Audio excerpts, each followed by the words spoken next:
All right, so let me just start the meeting and then we can do the announcement. So this is a meeting of the Contra Costa County Board of Supervisors Industrial Safety Ordinance Community Warning System Ad Hoc Committee. And actually, we probably need to change this to be a standing committee. And I am John Joya from District 1. Supervisor Glover? Federal? Just Federal Glover's here. Oh, you're muted, Federal. Oh, I'm Supervisor Glover from District 5. Good. And what we'll do is we'll have staff introduce themselves as they speak and introduce themselves at that time. And did you need some announcements to be made on the translation? Yeah, thanks, Supervisor Joya. Welcome, everybody. We do have Spanish translation available for this meeting. There's a translation button at the bottom of the screen on Zoom. We're going to activate it here shortly. I am going to ask our Spanish interpreter, Paul, to make an announcement in Spanish to give instructions on how to hit that translation button and transfer over to Spanish if that's your language of choice. Go ahead, Paul. Buenas tardes, los que hablan español y prefieren escuchar en español, tenemos la función de interpretación. Ahí abajo en su pantalla, tal vez vean un símbolo de globo o de mundo, y si hacen clic ahí, pueden escoger el idioma español, Spanish. Si en su pantalla no aparece eso, probablemente puede ir a la derecha a buscar esos 3 puntos y hacer clic ahí y ahí escoger también donde dice Interpretation y Spanish. Y así va a poder escucharme. Bueno, a nosotros somos 2 que vamos a ir turnando para esta reunión.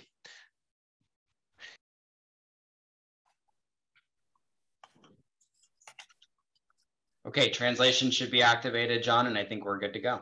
Great, thank you. All right, with that, we've done our call to order. We've done introductions. We will do more. Well, I will start with public comment on any item under the jurisdiction of the committee, but not on today's agenda. And speakers will limit you to 3 minutes. And again, this is on items not on our agenda. I see 3 hands up. And do you need to announce for phone, any others on the phone as well? So is there usually there's an announcement at the clerk of the board for people who may be calling in.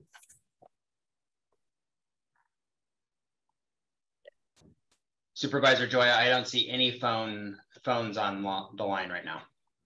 Okay. It looks like everyone is logged in through the Zoom app. Okay. So first is Heidi Taylor.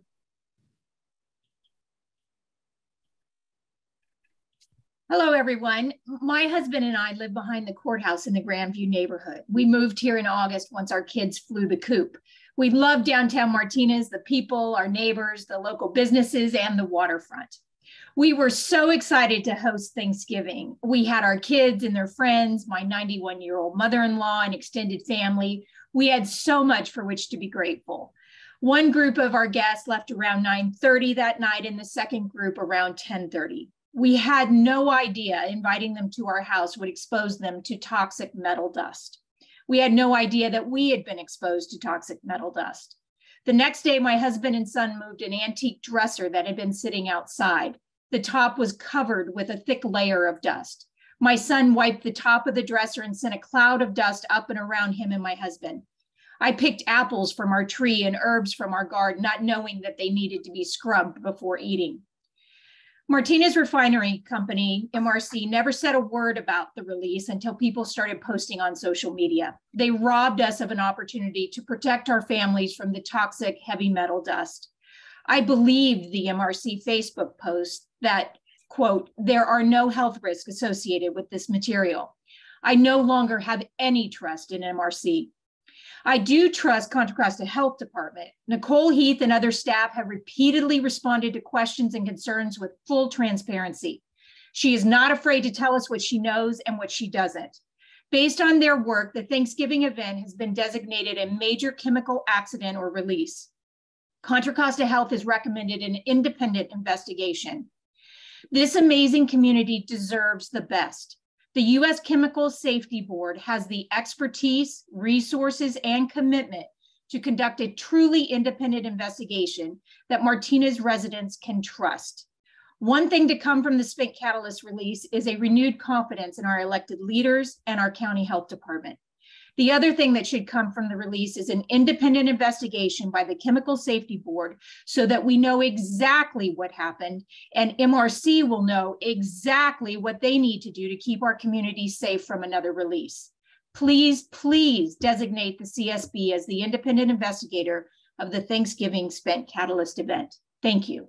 So I let you finish your comments, but to everybody else, that item is on the agenda. So if you start talking about it, I will have to ask you to wait until that item is on the agenda specifically. So we're calling to ask, so agenda 4 is specifically about the investigation.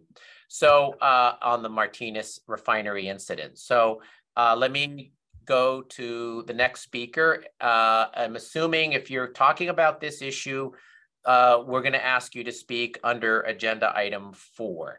So let's see here. Let me pull this up. So Howard Adams, if you're speaking on this item, we're going to have to, we'll have you talk under item 4. Howard?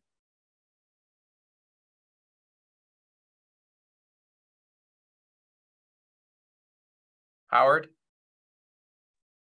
Yeah. Am I on mute? No, we can hear you.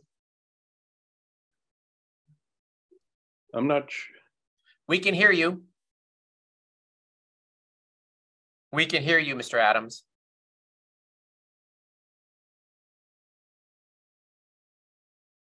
Yes. How about now? We can hear you. We can hear you. Thank you. Yes, I wanted to just dust off one of the subjects that's been on your agenda the last 2 or 3 meetings, and that is the New Star fire and explosion. Just a reminder that it's still out there, and that yes, the special ISO committee that's been set up to regulate all tank farms, not only New Star, is making great progress, and Nicole's done a great job with it. But it's become evident that there's still a glitch in how that ordinance will be amended, in that the question of berm capacity is not addressed strongly enough, in my opinion. For example, the New Star has one berm with 6 large tanks in it, and it's self-regulated whether the berm capacity is adequate or not. There's no situation where that can be double-checked by an agency. And if more than one tank goes, it will overflow, and it will flow downhill through the rest of the tank farm into the bay. And I'm just keep raising this point because I think it's an extreme risk that seems to go unchecked. Thank you. This item, the RISO committee has given direction to the staff to work on an expansion of the industrial safety ordinance to include these types of tank farms, and that issue will be coming to us at our next meeting in February with an update on the revisions to the ordinance, and then we'd welcome public comment on those at that time. Again, this is for time on items not on our agenda. Linda Olvera, Linda.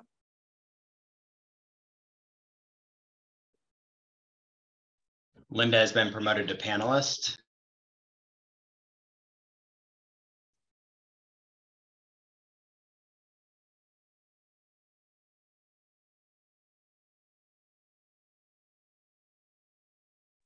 Can you hear me? Yes. Okay. I raised my hand because I thought you were starting to talk about Martinez Refinery, and I saw the First Lady get on, and so I thought, oh, better raise my hand right away. So yes, until it comes up, I'll wait. Thank you. Yeah, I let the speaker finish. So the speaker has their time, so we're not going to let that person speak again because they've been able to provide their input under public comment. Great. Okay. Thank you.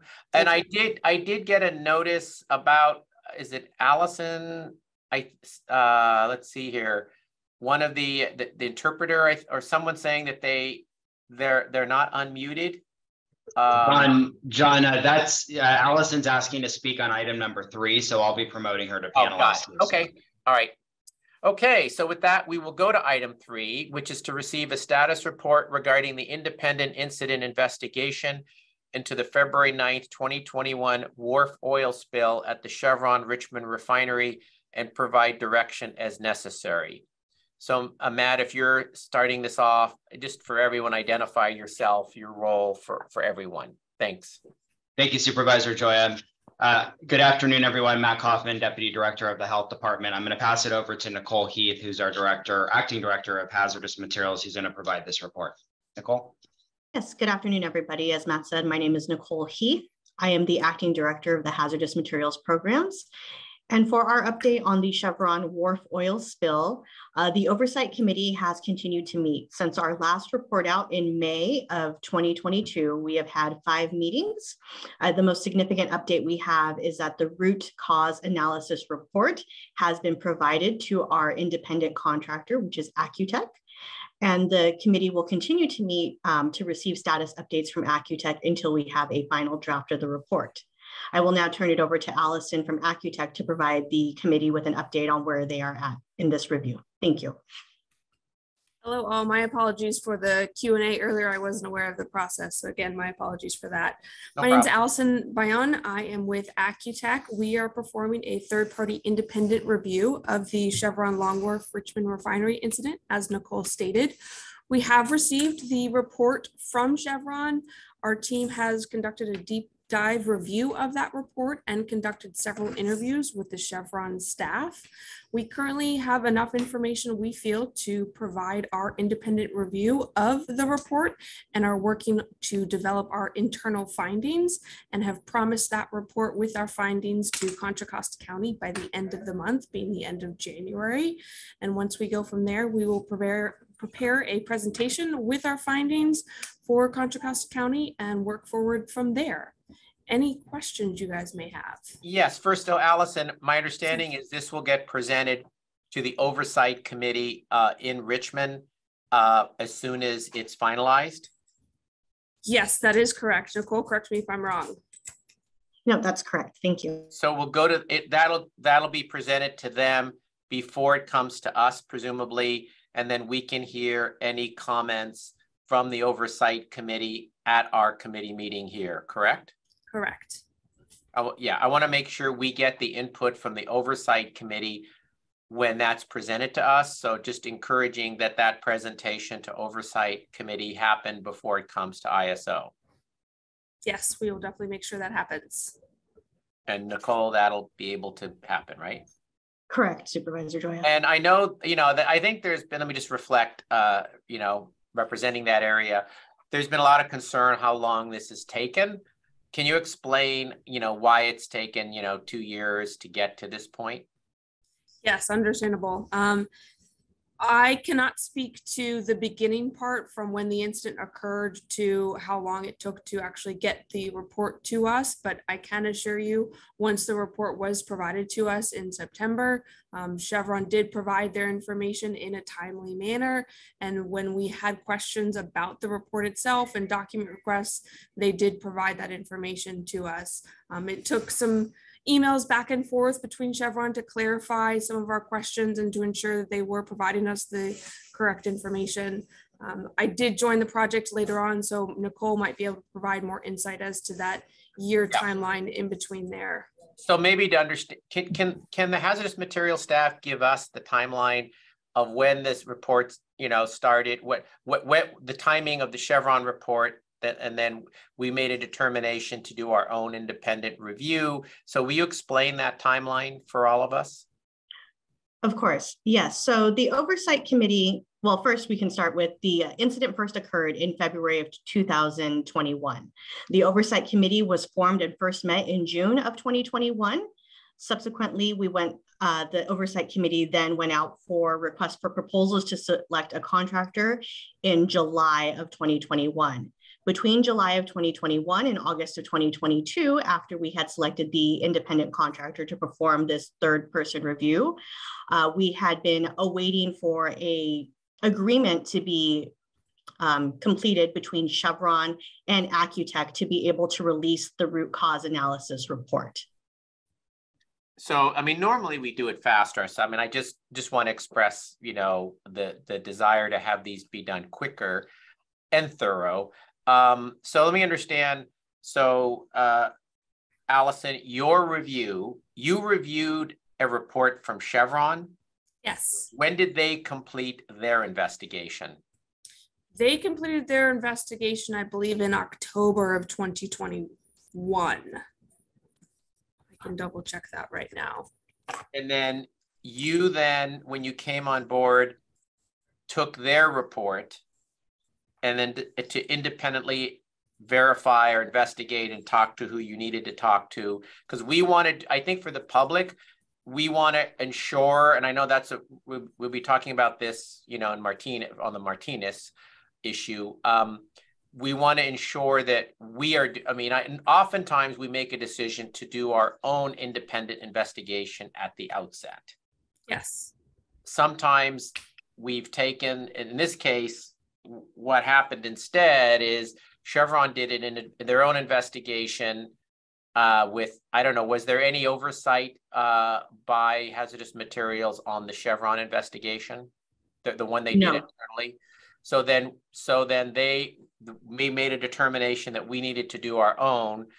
And so I guess I think we need to be confident that our review, even though it originally looked at the Chevron internal investigation, then was an independent review with any further investigation and conversations or interviews that needed to happen to assure that we had a true and independent investigation. Understood. So I believe, you know, to help clarify, in our scope of work, we had identified for Accutech to review the root cause analysis report from Chevron. In addition to that, we had asked them to do a review of their mechanical integrity program, the recommendations that resulted from Chevron's internal investigation to see if they had agreement with the proposed recommendations. And part of the process was that Accutech was also going to be able to have the ability to request interviews with personnel and review documentation independently from the root cause analysis report. Right. Which I know, just not to get ahead of ourselves, on the next item for Martinez, we're doing our own investigation from the start. We're not relying first on a refinery internal investigation. Is that correct? That is correct. Okay, yeah. All right, so, and then we would expect your full report to the Oversight Committee with their comments or recommendations or concerns, and then we will get that report here at our next meeting. Correct. Okay. Federal, do you have any other questions on this? Oh, you're muted, Federal.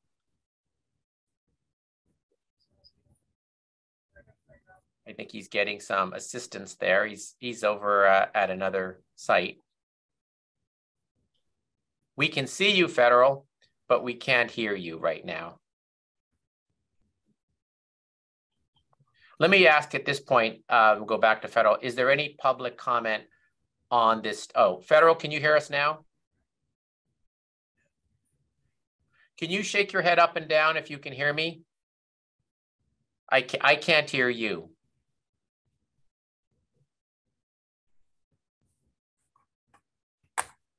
Okay, can you hear me now?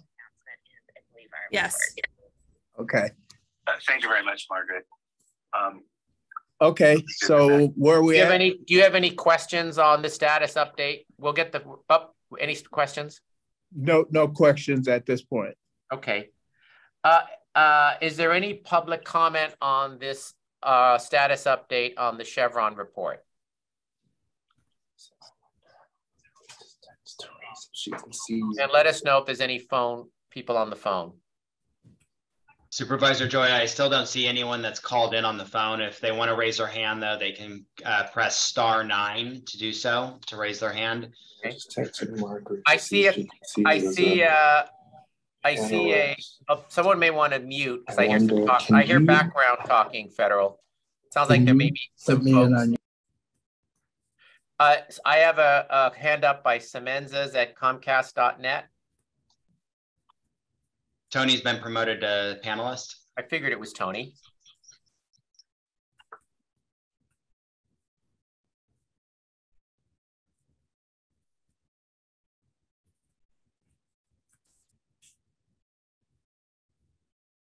Tony, hopefully we can get folks on when we go through our next item where there's more speakers, hopefully get folks on and speaking right away so we can get through. I know a lot of folks, just be ready to speak when you're elevated to panelist. Tony?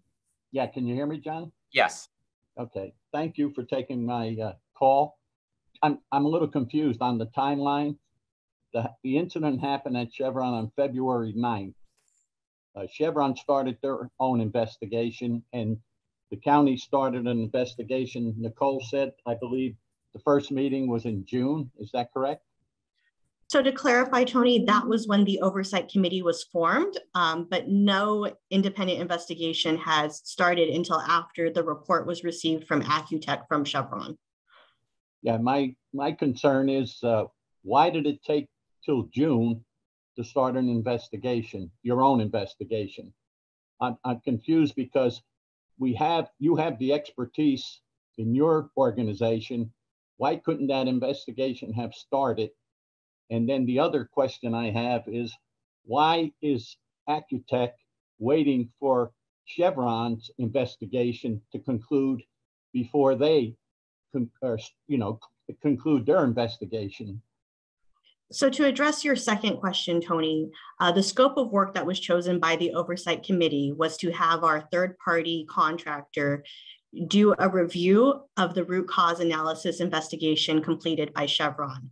As to the timing, I'm going to let Matt jump in, as during that time, I was not working in the hazardous materials office. I was deployed for COVID. Thanks, Nicole. Yeah, I know at the time staff to this committee was Randy Sawyer, and I believe Randy Sawyer worked extensively with Supervisor Joya and Supervisor Glover to agendize the investigation of the Chevron incident. And at an ad hoc committee meeting similar to this, staff was directed to establish a committee, an oversight committee for that investigation. As to the specific timeline, Tony, I don't have the specifics on that. Nicole and I, really weren't here for a lot. The majority of that weren't involved in the conversations, but we do know that it was established in June. Yeah, and let me add this. And I think in hindsight, I would have done things different. We would have, I think, tried to do things differently. In hindsight, when Randy Sawyer made the recommendation of having Chevron start with their their internal investigation in order to get evidence and the interviews as quickly as possible, saying that he thought that would allow information to come in as quickly as possible, and then for the county to do an independent review. That was Randy's recommendation at the time. I think in hindsight, we should have done an investigation. First on, I believe our investigations need to be started early and independent. At least that was the recommendation that Randy Sawyer made at the time, that the committee ended up agreeing with. I think there was, but then we set up the oversight committee so that our review of Chevron would go through this oversight committee, which had, as you know, representatives from the community, from workers, from industry, from business, from the city, from the county, health. So I think in hindsight, it should have been done differently, but that was the purpose of getting this independent investigation going and to review the Chevron internal investigation, Tony. Yeah, thank you. My only concern, John, is that the process seems a little flawed if we have to wait several months before an investigation is started. Yeah. I have the utmost confidence in Nicole and her team and Matt. These are good people. These people can do an investigation. Yeah. I'm concerned that where we don't have a fatality, where we don't have major destruction or damage to a facility or to the community, why these investigations take at least 2 or 3 months before we even get a committee together to pick an independent contractor. Right. I agree. So that's my comment. Thank you.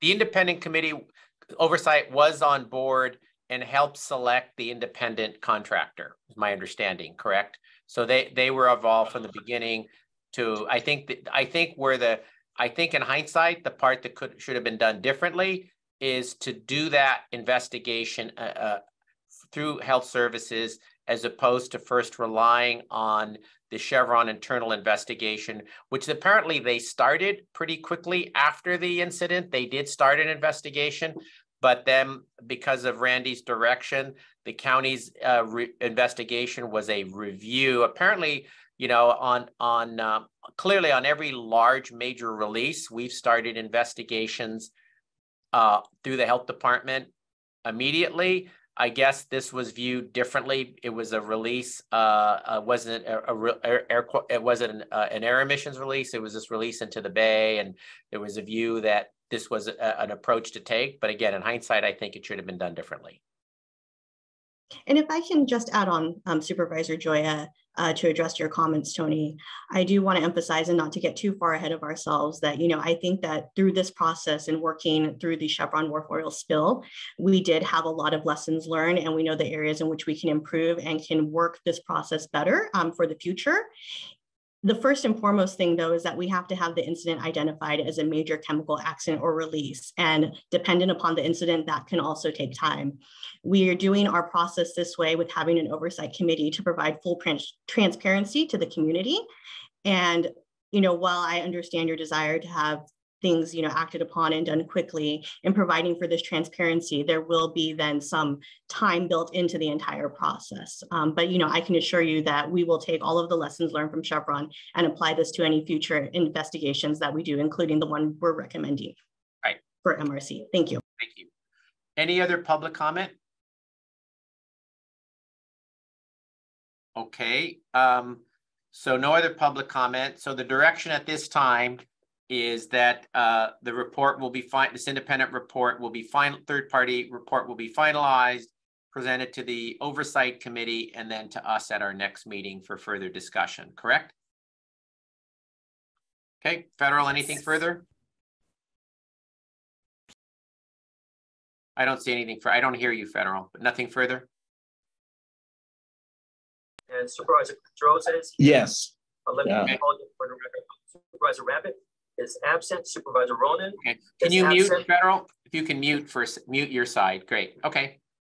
Federal's over at the Metropolitan Transportation Commission. Back to the beginning of the agenda. Nothing further, right, right, Federal? I can hear you. Okay, nothing further, right, on this? Oh, okay. No. Federal, you can mute yourself. Would you please give the BAFA Oversight Committee compensation announcement? Just mute ourselves here, Federal. Got it. Okay, I'm there, John. Okay, nothing further to add as we move to the next item? Per month per agency. Okay. This amount is provided. Good. I think, Federal, and when you're not speaking, mute yourself so we don't hear the background. Good, you're muted now. That's fine. All right, item 4 is to direct staff to establish an oversight committee and conduct 1, an independent investigation, and 2, community exposure risk assessment of the spent catalyst release that occurred on November 24th and 25th, 2022 at the Martinez Refining Company. Thank you, Supervisor Joya. Again, everyone, my name is Matt Kaufman, Deputy Director of the Contra Costa County Health Department, overseeing, amongst many areas, the Hazardous Materials Division. Nicole is going to provide a brief overview of the incident that took place on November 24th, 25th, and then our staff's recommendations for an independent investigation, as well as a risk assessment that will be overseen by an oversight committee. So Nicole, go ahead. Yes, okay, good afternoon. Thank you, everybody. So I'm here to talk about the Contra Costa Health Services recommendation for independent investigation in community exposure and risk assessment of the Martinez Refining Company spent catalyst release. Before we get into the recommendation, I did want to provide a short background on the release. So as we are all aware, on November 24th, 25th, there was a release from the Martinez Refining Company of spent catalyst material into the community of Martinez. At the time, the Hazardous Materials Department was not notified of the release. Once we became aware of the release on November 26th, the Hazardous Materials Incident Response Team went out and performed sampling of the material within the community. And what I'm showing right now on the screen is a map of the affected areas that we were aware of at the time. The larger dots on the screen represent areas where samples were taken from the Hazardous Materials Incident Response Team, with the smaller green lines representing areas that both Air District and Hazardous Materials Incident Response Team staff were either taking samples or did a drive-by to view if catalyst material had affected the community. As you can see at the time, the wind direction was coming from the southeast at an average of 3 miles per hour. To date, we still do not know the complete impacts of the community that was impacted by the spent catalyst release. But what we do know is that on the evening of November 24th and 25th and the morning of November 25th, spent catalyst was released from the refinery into the surrounding community. As you can see on your screen, we were able to go out and do wipe samples.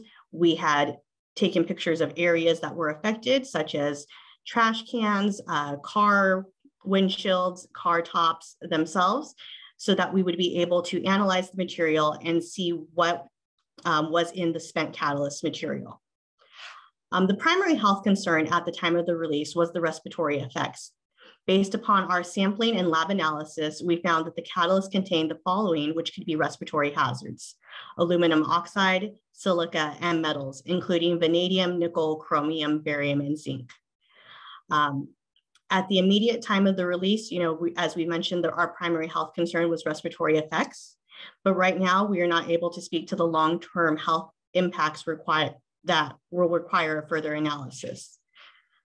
Based on this information and the release itself, Contra Costa Health is recommending 2 things. One, we're recommending that an independent incident investigation take place of this incident. In December of 2022, Contra Costa Health identified this incident as a major chemical accident or release. In performing an independent incident investigation, we will be able to form an oversight committee, select and hire a contractor, and have this contractor do an independent investigation of the release, including making recommendations to ensure that this type of release does not occur again from the facility. As part of the process, we will have a draft report presented to our oversight committee. There will also be an opportunity for a 45-day public comment period with public meetings. We will be required to respond to all public comments, in addition to having a presentation to the Board of Supervisors and City Council. What this independent investigation will allow us to do is to identify any of the management systems or other failures from the refinery that contributed to this incident and ensure that this does not happen again. As mentioned, one of the things that we also were looking at was the long-term health impacts to the community. Because we do not have the information to assess that right now, we are also recommending that an independent risk assessment be done. We would like to use the same oversight committee and the same process to select and hire a contractor. We would like to have the hazards identified, have an exposure assessment, a dose response assessment, and a risk characterization done. This will help us to fully understand the environmental and health impacts felt by the community from this release. And again, very similar to the independent incident investigation, there will be a draft report presented to this oversight committee, a 45-day public comment period with response, and a presentation to the Board of Supervisors and City Council.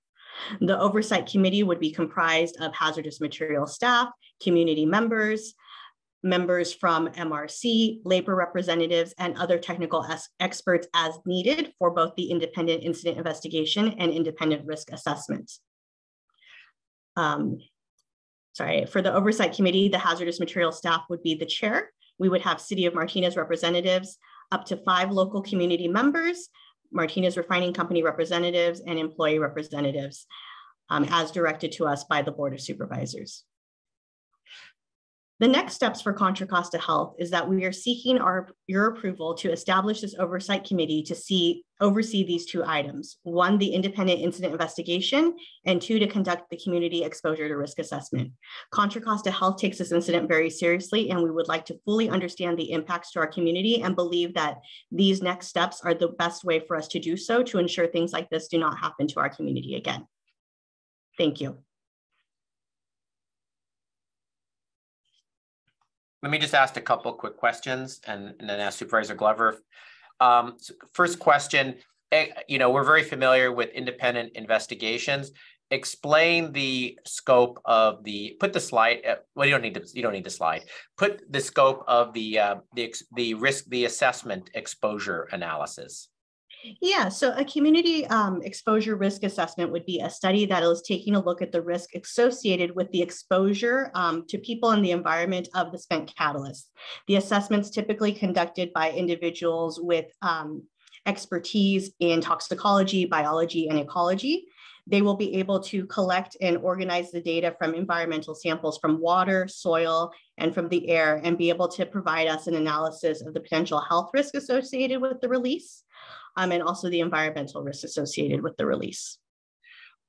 Explain a little more about the number of individuals. I think we want to get this established clearly here on our direction, and for federal to provide any more comments on this. Of the specific stakeholders, I want to be really clear in our direction, the specific stakeholders for the oversight and the number in each category. So, so why don't you go? Health Department representative, correct? One Health Department representative from the hazardous materials staff who would chair the oversight committee. Okay. One representative from the city of Martinez. And that would, when you say one representative from Martinez, that you mean from Martinez city government? Yes, correct. Okay. And then we are recommending 5 local community members from Martinez and the surrounding impacted communities. So they would be residents either in the unincorporated area or the city impacted area, okay? Correct. And those would be, I know, selected with the input of Supervisor Glover, correct? I know that's typically how that's done, and I know he's been in contact also with the mayor of Martinez, who obviously may be conferring with the supervisor, correct? That is correct. We would be looking to supervisors for direction on who to select for that. Okay. And then we would have 1 representative from Martinez Refining Company and 1 employee labor representative from Martinez Refining Company. And who picks the employee labor representative? It would be the union. The union. The unions, yes. So that's 1, 2, 3, 4, 9 members. And you mentioned other technical experts. Are there other technical experts or not? Let's make sure I want to be really clear in this direction so there's no ambiguity. 1 health hazardous materials staff to chair it. Someone that Martinez city government selects.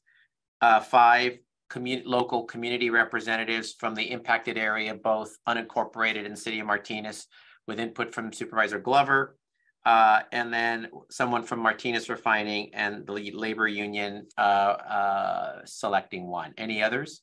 Correct. Not direct members of the oversight committee, but once the oversight committee selects the contractors to perform both assessments, then we would also have input from both the contractors selected for the independent investigation and also the contractors selected for the independent risk assessment. Let me ask another question and turn over to questions for Supervisor Glover.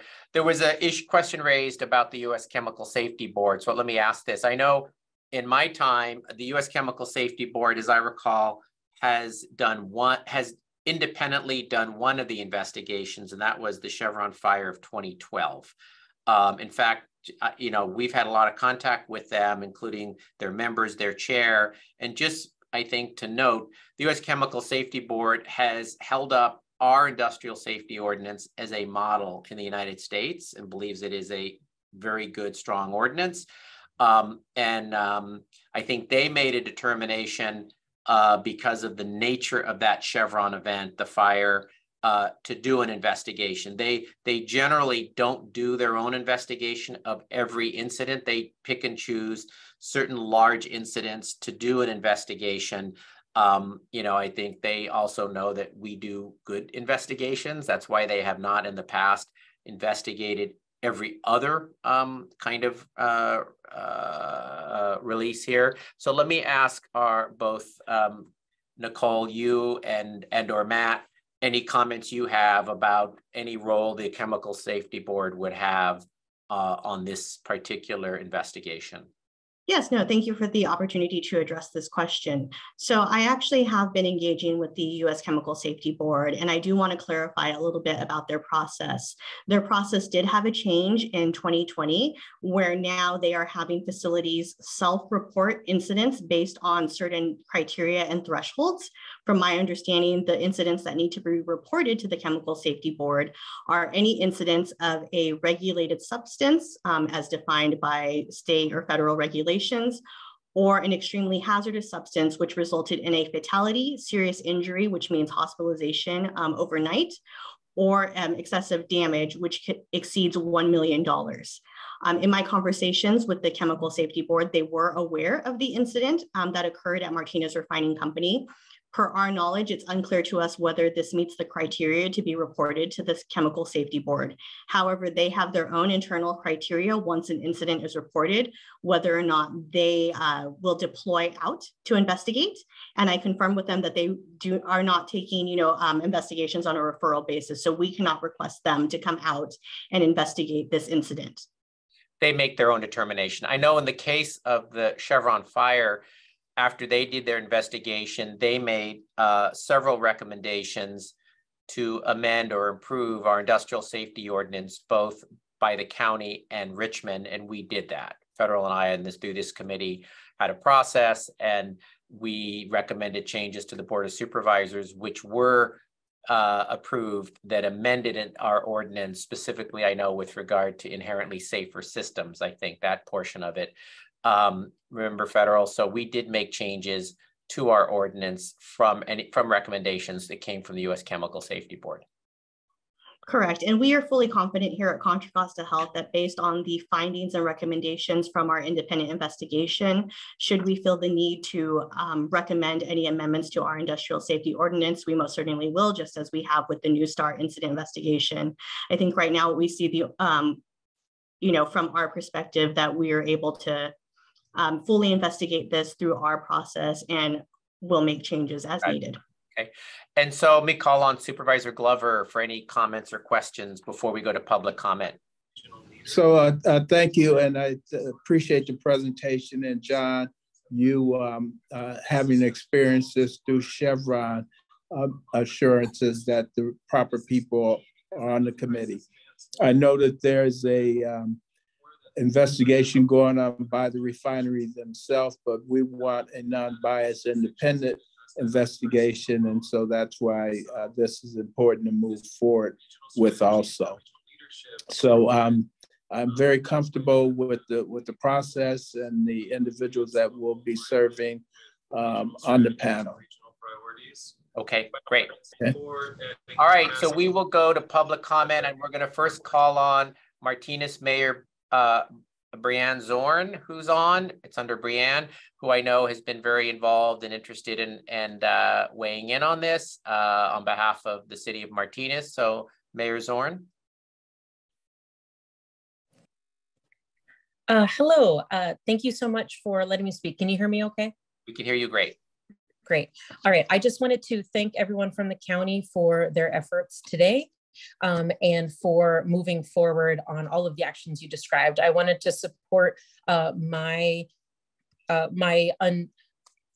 complete support for the independent incident investigation. And I also wanted to encourage the Board of Supervisors to prioritize the risk assessment to understand the impacts to my community. I'm confident that you'll hear tonight, or today rather, members of the community when they speak, and the public speaker that spoke at the beginning, that they're very concerned about their risk from the exposure to this. So the risk assessment, I think, should be, everyone's highest priority.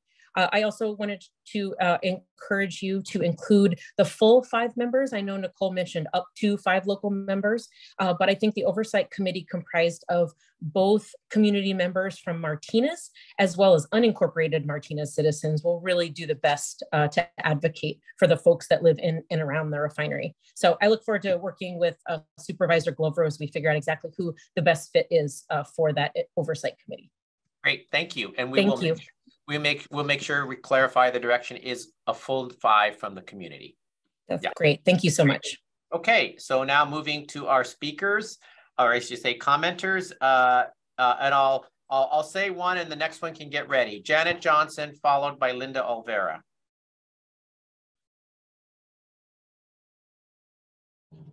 Janet has been promoted to panelist.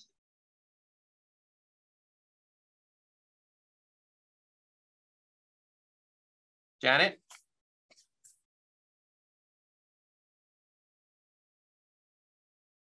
Janet, we don't hear anything.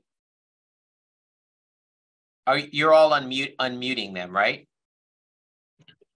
Supervisor Joya, I believe speakers have to unmute themselves. I don't have the ability to. Got it. Okay. Got it. Thank you. Here we go. You can hear me now, correct? We can. Yeah, we can hear you and see you, Janet. Yeah. Oh, I should have combed my hair. Oh, you look great. Good afternoon. I'm Janet Johnson. I'm a 40+ year resident of Richmond and a member of the Sunflower Alliance Coordinating Committee. Sunflower Alliance, for those of you who don't know us, is an East Bay-based environmental and climate justice organization, 4,000 supporters strong. We've been advocating for the health and safety of Bay Area refinery corridor communities for a decade. First, I want to express our profound appreciation for your response to the major chemical accident at the PBF MRC refinery last Thanksgiving weekend, and for your forthright public engagement efforts, so notably lacking by the refinery itself. We likewise are gratified by your recommendation for an oversight committee to investigate this dangerous release. Richmond has a long history of industrial polluters endangering our health. Chevron's August 2012 explosion and fire endangered the lives of 19 workers and caused thousands of West County residents to seek medical treatment. The Chemical Safety Board concluded that the massive fire would not have occurred had refinery managers required that refinery piping be inspected for corrosion and high-risk pipes be replaced, and that the fire was a direct result of management's decision not to shut down the unit after workers reported a leak in a corroded pipe. It's nothing short of a miracle that none of the workers were killed. There's a great video on the CSB website, by the way, that details their investigation and conclusions. I'm bringing up this history to show how oil refinery management has a pattern of deferred maintenance and negligence where basic safety considerations are concerned. The residents of Martinez need to know, they deserve to know what's going on inside this refinery. An unbiased and independent investigation is a must, and we look forward to a timely assessment of the risk posed by this incident. Thank you. Thank you. And you know, one question maybe, so to answer any questions from other speakers may have, can Hazardous Materials just briefly explain that the Air District, I serve in the Air District as well, they're doing an investigation, or are they going to be working with us? How will that work? Supervisor Joya, my understanding is the district is doing their own investigation and it will be separate from ours. But there will be cooperation and discussion between the two agencies. Correct. We have been talking quite a bit with the Air District, and in fact, they're presenting on the next agenda item. Yes. So we've been linking up quite a bit with the Air District. And I may ask them to talk about that a little bit. Okay, that sounds good. Linda Olvera, followed by Tracy Scott.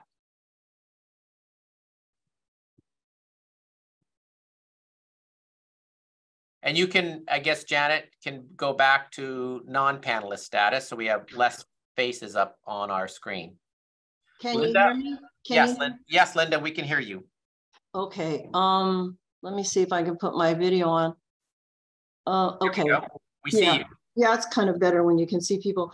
You know, I kind of want to come from a different place on all of this. You're going to spend all afternoon listening to people's experiences of what happened, and they're all horrible. And we all listen to them at the Martinez Town Hall meeting as well. But I just want to come from a different place. One of them is that, you know, there's all these investigations that are still going on. What about us? When are we going to know the upshot of these investigations? And because there's people you're going to hear today, I'm sure, that are still suffering from respiratory things that happened to them at that time. So I'm just really concerned about what are we supposed to do while these investigations go on. And I wanted to say, we all know that it's a fact that the refinery has violated its government requirements to report these chemical skills. And, but what a coincidence that they have also filed lawsuits to keep from complying with designated government regulations, like from the Bay Area air quality. And those regulations are meant to help and protect our communities. And at this point, I wanted to bring up a friend that I have, and this is coming from our Latino community. This person is from the Latino community in Martinez, out in the unincorporated area. And on the night that this happened, he and his coworkers became very sick, and he has been paralyzed since that night. They had to rush him to the hospital, and he has been paralyzed. I've been trying to get the doctors involved with this, but it's a really slow process. But you need to know that people that are not documented don't want to report these things. I personally know of lots of undocumented people that have suffered by not reporting injuries on the job. And I don't know, we don't know if there's a connection between him getting paralyzed that night and the spill, but I'm still trying to work on it and look into it. And I just want to say that the refineries who make billions have no intention to protect us. They have the money to file all the lawsuits in the world so they can continue to make their billions in profits. I'm so sorry to sound pessimistic, but we all know how the oil industries control the world. I'm sure they're laughing at all the time and effort we put into making them adhere to rules and regulations. There needs to be a move to get rid of these refineries. Is that possible? Or do we continue this repetitive game of slapping hands and paying fines? Thank you. Thank you. And I know you've asked some questions that I'm keeping track of, that at the end, we'll try to have, where we can, responses to questions. Thank you. Tracy Scott, followed by Shoshana Wexler. And again, everyone has 3 minutes.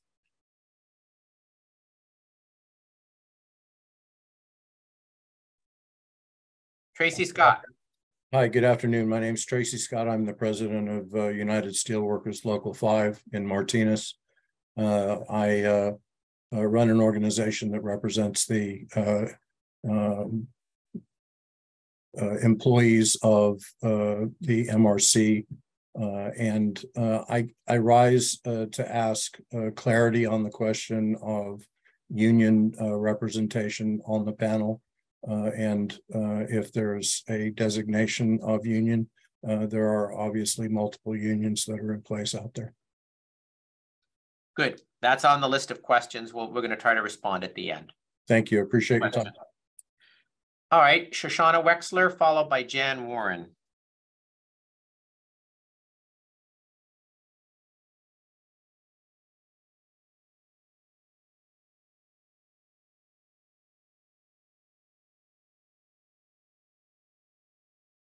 Shoshana, we don't hear you, but we see a picture of you. Oh dear. Okay, here I am. Thanks. I did submit a written comment, and I want to actually kind of add a postscript to that comment right now. You know, as Nicole Heath just told us, we don't know yet the full impacts of this pretty terrible release that occurred on Thanksgiving night and the subsequent morning. But, you know, we do know about the full impacts of the ongoing major chemical accident, which is the continuing release of particulate matter by this refinery. And as Ms. Olvera just mentioned, you know, the Bay Area Air Quality Management District, and John, you're very aware of them, you're on the board and have been for a very long time. You know, you guys did a wonderful thing in June of 2021. You passed the most advanced regulation in the country to regulate particulate matter emissions from our local refineries. And in particular, two of our refineries, Chevron and PBF, Martinez Refining Corporation, owned by PBF, were asked to consider the installation of a wet scrubber or to take another approach that would release their particulate matter emissions by 70%. And, you know, this is serious stuff because particulate matter, of course, enters the lungs, enters the bloodstream, and causes fatalities. PBF chose to sue instead of agreeing to this implementation of a wet scrubber. So that litigation is ongoing. And, you know, I guess what I want to do right now is raise a question. You know, it's my understanding, and my understanding might not be fully accurate, that the county does share with Cal OSHA the authority to implement the state's refinery process safety management regulation, which requires inherently safer measures, analysis, and implementation. So I'd imagine that to the extent that the county, you know, has valid, very valid grounds for the referral to the DA, that it also has leverage to push for a deal in which PBF drops its legal challenge to BACMed. I really hope that we can gain some ground here and really ensure that this sort of thing never happens again, and that as a condition of operation, this refinery does absolutely everything in its control to comply with local and state regulation and to Thank you, be the Janet. best possible neighborhood. Thank you, Shoshana. I said Janet. Thank you, Shoshana. Yeah. Yeah. Right. Great. Thank you. And we are the next item. Well, I've written this down as also on our list of issues to respond to at the end. But the next item on the agenda will be a presentation from the Air District about the newly adopted rule. So yes, we're going to have that as the next item. Jan Warren, followed by Wendy.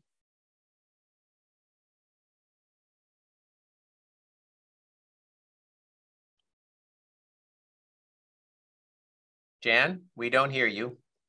Well, you will. It takes longer. There we go. All right. Waiting, John. Thanks for the opportunity to speak and for holding this update. I appreciate the strong ISO in the county, which is a leader in so many ways. I'm with the BACMed Coalition and Interfaith Climate Action Network of Contra Costa County, and I want to speak to a couple of things that haven't been mentioned. When we heard about all this and we started listening to the community and we were directed to, and I want to thank the city of Martinez, their website and keeping things up to date has been extremely helpful. But it's not in my normal day's pattern to go out to the MCR Facebook page to see what they're up to. I find that expecting people to really follow that is not the best method. I was surprised to find out later that they already had these scheduled maintenance turnarounds that I guess they do twice a year with, you know, winter and summer fuel or something. But they had all these things already scheduled, and yet they were not even mentioned in the town halls that they were coming. And it's a little bit troubling that we didn't even know what the cause was, much less a solution or what other problems there might be. But those things continued to happen. And they talk about on their Facebook page about the all these improvements they're going to be making, but we have no idea what they're doing to, quote, make things better. So I for quite a while, went to both the health site and the MCE, and I got tired of doing it. I kept some things for a while, but it was on the health, it just said, December, as of December 30th or whatever it was, flaring will occur. And the city said, we'll notify you 24 hours in advance. We made that arrangement. But it's in terms of just regular people living their life, they're not going to get that information very well. And so I hope we can look into perhaps, I know y'all just went through this whole process to update all this.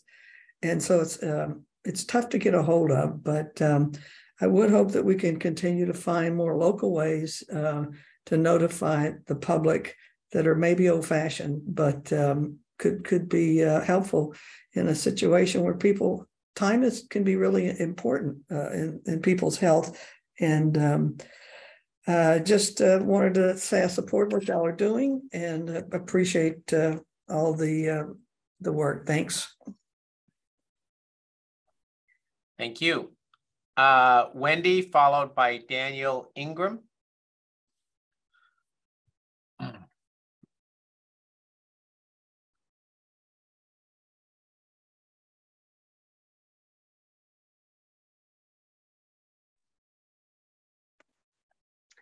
Hi, thank you again for all of your time today, and Nicole for your presentation and for continued attention to this incident. My name is Wendy Kay. I have lived in downtown Martinez for 14 years with my husband and our 16-year-old daughter. I feel proud that we've built a really strong community in Martinez. Our daughter's thriving. She's in the local schools here. It's a very tight-knit community.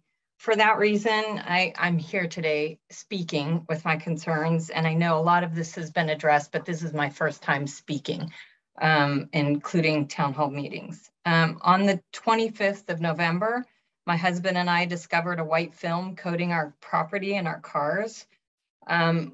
We immediately checked social media where we saw posts of people commenting about a similar strange ash that they found on their properties. I have worked for government agencies, local and federal, so I'm familiar with regulatory processes. So I immediately emailed and also phoned Bay Area Air Quality Management District, the City Council, the school board members, Martinez Refining Company, and CC Environmental Health, Cal EPA, and Bay Area Air Quality Management District took samples from our property. It wasn't until a few days later that we learned that this spent catalyst had heavy metals in it. Because I have an environmental background, I know what that means. It doesn't get washed away, even though our superintendent of schools told us they washed the fields off where my daughter plays soccer. To me, that wasn't a good answer.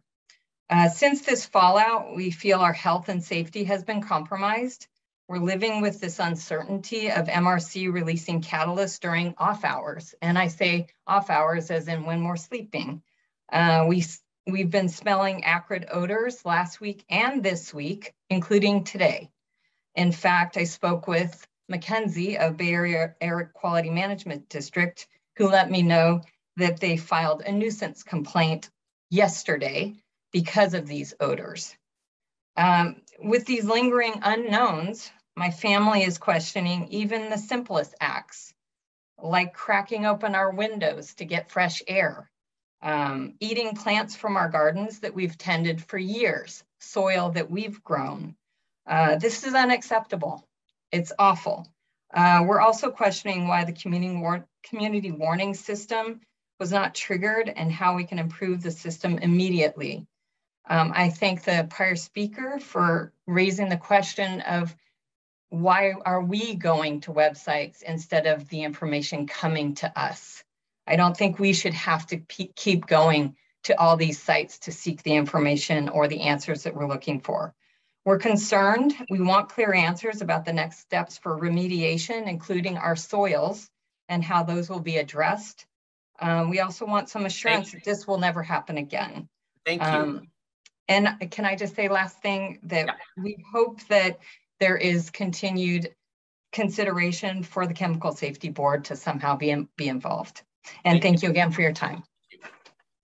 Daniel Ingram, followed by Alicia Gaddy.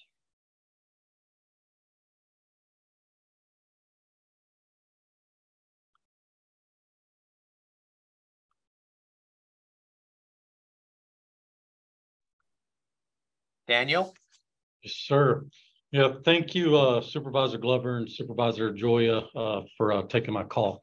So my name is Daniel Ingram. I'm the refinery manager for Martinez Refining Company. I just wanted to start out by saying again, we sincerely apologize for the event of the spent catalyst release that took place on that Thursday, Thanksgiving night. We're not looking to sweep anything under the rug. We're not looking to cover anything up. We're looking to be very transparent and open about this incident and make sure that not only the county as well as the public is well informed as to what took place, why it took place, and what we need to do to prevent it. As soon as the incident occurred, we immediately launched an investigation, an internal investigation into this. Our internal investigation is in accordance with the county ordinance and an investigation that you would conduct for a major chemical accident or release. Our internal investigation really has three components to it. It has a technical investigation, where we've got technical experts looking into the why. So why did catalyst make its way out of a process unit and into the air and into the community? The second component of this investigation is a component into the late reporting. So as the incident was active and catalyst was being emitted again into the community, why was that not recognized? And why was it not immediately reported through the county warning system, as well as to other agencies and local officials? And then the third component of our investigation is what we call a human factors investigation. And we want to understand, and as we've looked at the technical aspects of this, as well as the late reporting, it's obvious to us that there's other things that in regards to human factors that could be contributors to an incident like this. So we have employed a third-party consultant that's assisting us with that. And we'll be looking at the human factors associated with the operation of the unit, an event like this, a response to an event like this, and then anything that happened afterwards. So we are very committed, both internally to investigate, to find the true direct and root causes of this, and to be very transparent and open about what those findings are and what those corrective actions are. Our investigation is on target to complete late this month or very early next month. So we're within about 30 days of having all three of those components of that investigation complete. As per county requirements, we'll be sitting down with the county to review a draft of that investigation before it is finalized. So we'll get comments back from the county and anybody else that's involved in that process. And then we'll file that actual investigation report with the county. And I assume that at that time, that's probably made public. And we can follow up with a meeting or whatever would be required after that to address our investigation and those findings in that investigation. Now, I did want to touch on some interim steps that we've taken. While we're investigating, we recognize that there are things that can be done immediately to not only hopefully prevent, but to also report should there be an event like this. So when you have spent catalyst released from a fluid fluid catalytic cracking unit, that spent catalyst that's released is called opacity. In the past, when you have an opacity event in the refinery that exceeds a certain threshold, that opacity is required to be reported to the air district. So in this case, throughout that week and that evening, when we had this opacity event, those reports were made to the air district. Now, what we have not done in the past is initiated a CWS level 1 or any other level associated with opacity events in the refinery. So what we've implemented immediately— I'll have to ask you to wrap up. We want to hear from you, so I've given you more time because it's important to hear from you. So just to begin to wrap up. Okay, yes, sir. Yeah, so what we've implemented immediately is a procedure to report when there's an opacity event to the county. We'll initiate a CWS level 1 warning when an opacity event is occurring, and we will immediately deploy people both out into the community as well as along our fence line, as well into the community to monitor. And as part of initiating that CWS level 1 for opacity, the county therefore then can respond and also monitor alongside MRC in the community to ensure that that opacity event is not impacting the community and there's no spent catalyst that is falling out in the community. So that is something that we have already implemented. We have already made, unfortunately, we've made about 3 of these CWS level 1 calls for opacities. They've been false. We've had, with the rain, we've had an analyzer issue that has triggered a couple of those.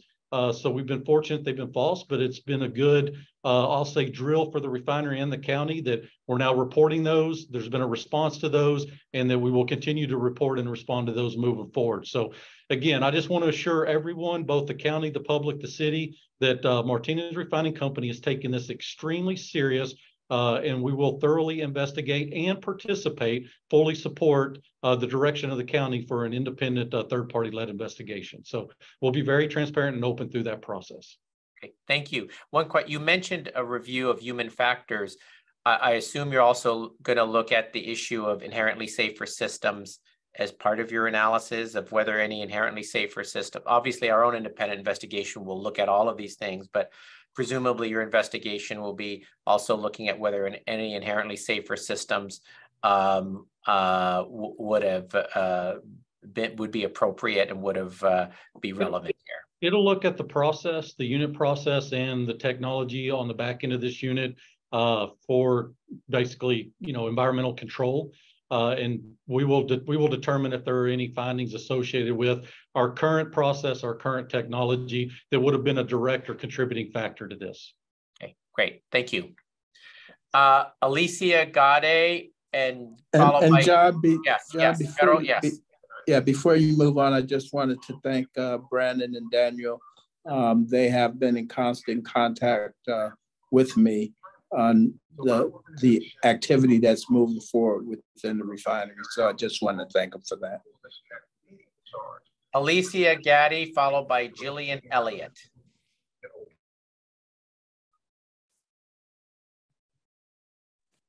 Hi there. Are you able to hear me? Can hear you fine. Okay. Hello, my name is Alicia Gade, and I'm a Martinez resident who was affected by the Thanksgiving spent catalyst release and communication failure by the Martinez Refining Company. I live in downtown Martinez with my husband and our 2 young children. Our property, where my children play and we grow a significant portion of our food, is now covered with a toxic mix of heavy metals.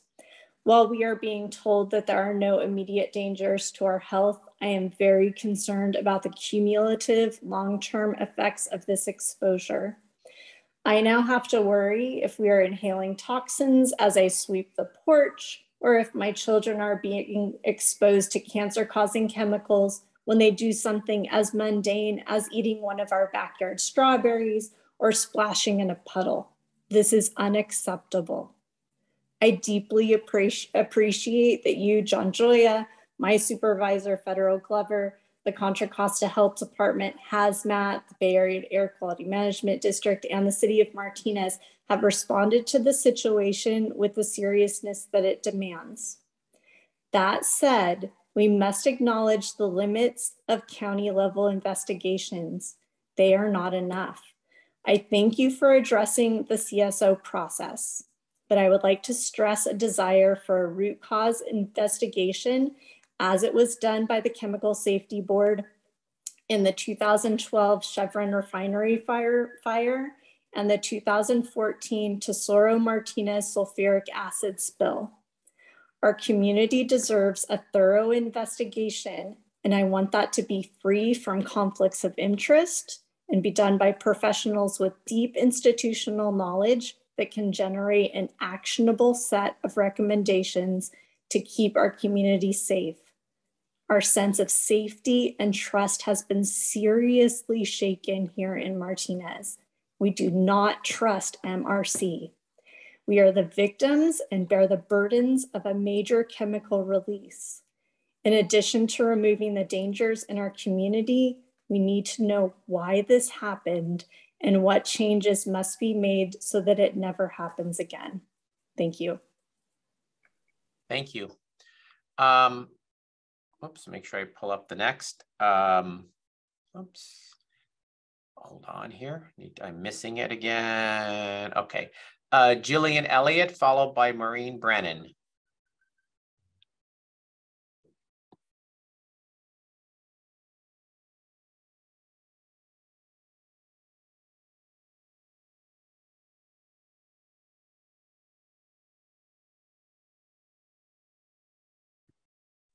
Can you hear me now? Yes, we can. Okay, thank you so much. First of all, I want to thank you all for having this as an open process. A number of us in the community have been very distressed by this. I'm Jillian Elliott. I've been a resident of Martinez only since last March. After selling my house in Moraga, where I lived for 22 years, I decided to move to Martinez. I love the community, but I am renting because I wanted to make sure that I really wanted to be here before I purchased. I have friends here. I've spent a lot of time here, but I have to say that the incident that happened on Thanksgiving and following 2 weeks later has really affected and made me rethink whether I want to live here permanently. I have health issues. I was coughing for weeks after Thanksgiving, and I'm very concerned. Like many people, Thanksgiving weekend, I was out and about, and I noticed that my car was covered with dust. On my balcony, I noticed that my air conditioner was covered with dust, and it makes me think, oh God, is there heavy metal in my air conditioning that will blow through my apartment during this summer? It's very scary to have to rethink everything that you do, the way that you live. And that's what I'm finding myself and other people feeling. I didn't know about the accident until social media and friends started talking about it Saturday night. And then I went to the town hall and found that nobody had heard about it. They didn't report it. They were supposed to report it. They said, in fact, that they didn't know about it, that it affected the community until community people had called and complained. They shouldn't be knowing about a hazardous thing that happened at their plant from the community. They should be notifying us, and not through Facebook. I'm concerned that they have told people individually to reach out to them for remuneration if they are having health issues or if they want their soil tested. This is a bigger problem. This shouldn't be handled in one-offs. This is a community problem. They should be looking at it as a community. I'm concerned that they're talking about, and throughout this meeting, there's talking about self-reporting and self-investigation. And I have to tell you, I don't have a level of trust. I talk to people who say, I can't eat the fruit on my trees. I can't eat the vegetables that I've been growing in my garden for years. The health department has advocated that people have their soil tested and possibly replaced. Who's going to pay for that? And if it's done on a one-off basis, that's not fair to the community, because there's so many people who aren't on Facebook, who aren't informed. And I don't know of a way at this point to reach everybody who's affected by it. And I certainly don't trust the refinery to tell people to reach out. So I really want to come back to how we're going to find out what happened and what we're going to do about it. We community members need to understand what caused the incident, and the few that happen later, and there are flares coming up. We need to understand what's happening, what happened to cause it, what can be done to prevent it. I heard a rumor about being something blamed on a raccoon. Please. I'm less interested in MRC's internal review. I really hope that you will engage the Chemical Safety Board to do an assessment, because if MRC can't be trusted to be transparent and operate safely, I believe we must take legal action. Martinez deserves the basic level of security we can count on. Thank you. Thank you. Maureen Brennan, followed by Craig Lazzaretti.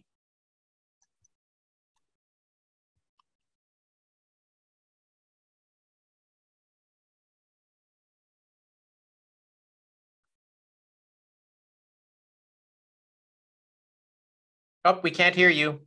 You have to unmute yourself. Thank you for that. There we go. Maureen Brennan here. I'm a new member of the Hazmat Commission. And honestly, as I get up to speed, I'm becoming very proud of our industrial safety ordinance. But something slipped through the cracks here. And but my question is this: what is MRC doing now to remediate this chemical release? Are they offering soil testing per garden? on the Hazmat Commission, there's a wonderful article about soil testing, and that's the first step. And a simple voucher to Ace Hardware or wherever could alert people to, you know, if their soil is contaminated. Is MRC, are they offering immediate replacement of contaminated soils once you get that, you know, test done? I've heard none of this.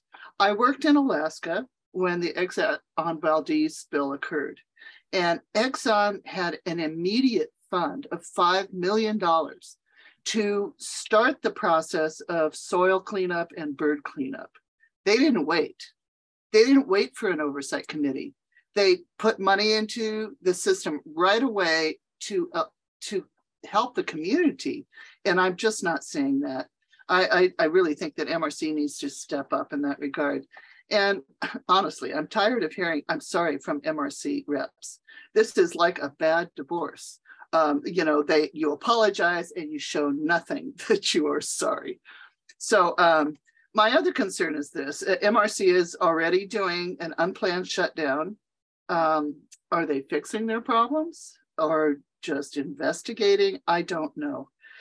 But my question is there oversight of their unplanned shutdown by Hazmat Commission committee department, excuse me, and or BACMUD? It sounds like, you know, Matt, you mentioned that BACMUD is doing a separate investigation. I'm glad of that, because this should not be about self-reporting anymore. We in the community do not trust MRC. Thank you. Thank you. Craig Lazzaretti, followed by Kathy Patrica. Craig?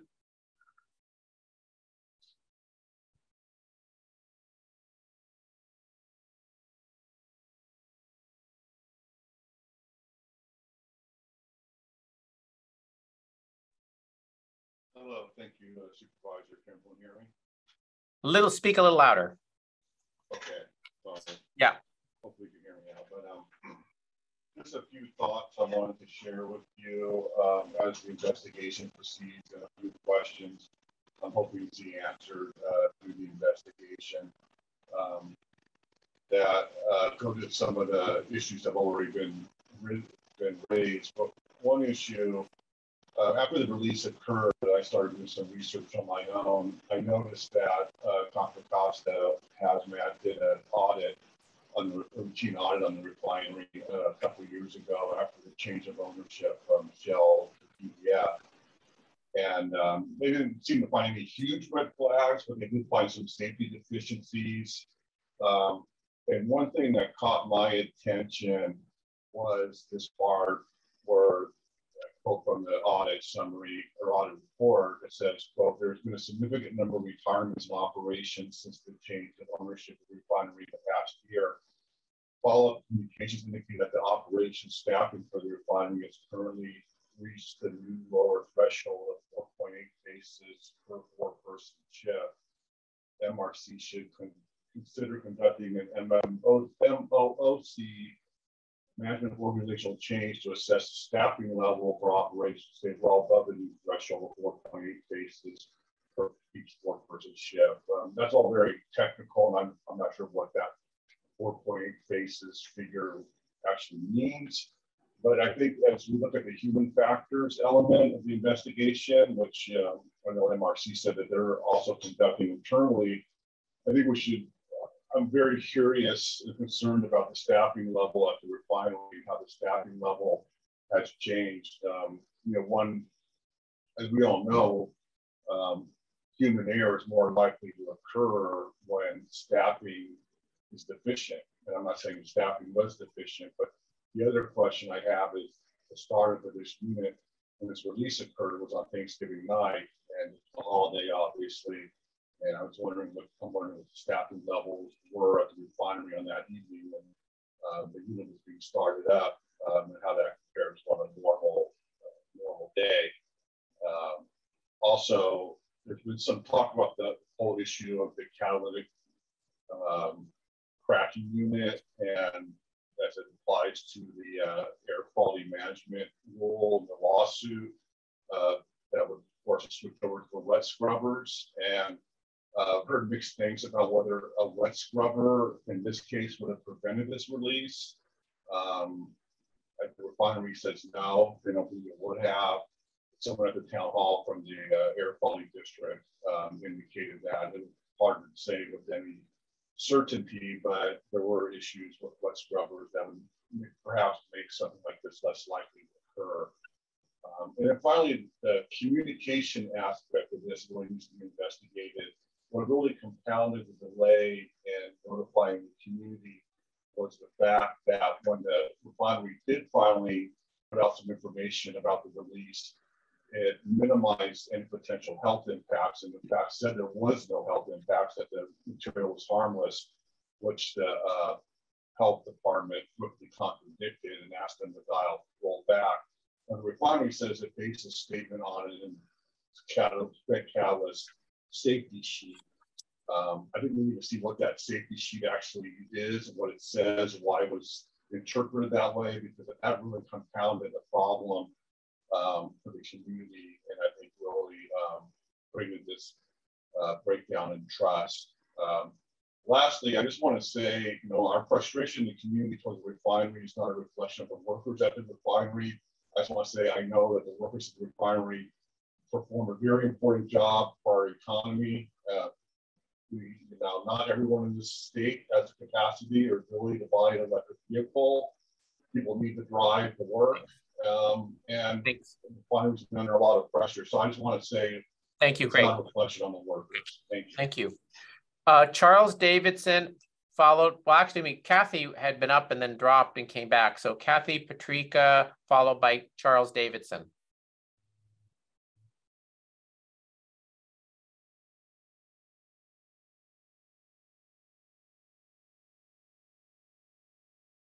Kathy? Oh, okay. Great. Thank you so much. My name is Kathy Patrica. I live in Mountain View, 9 blocks from the House Street Gate at Pacheco, and 6 blocks due west of Pacheco. For 27 years, I've thought that being upwind would protect me in general. And now I see clearly that it doesn't. It depends on the time, and it depends on what's being released. This catalyst went crossways north and south and east and west all over Martinez. First, I do want to thank you all for making this meeting happen, but I am still asking for an investigation by the U.S. Chemical Board.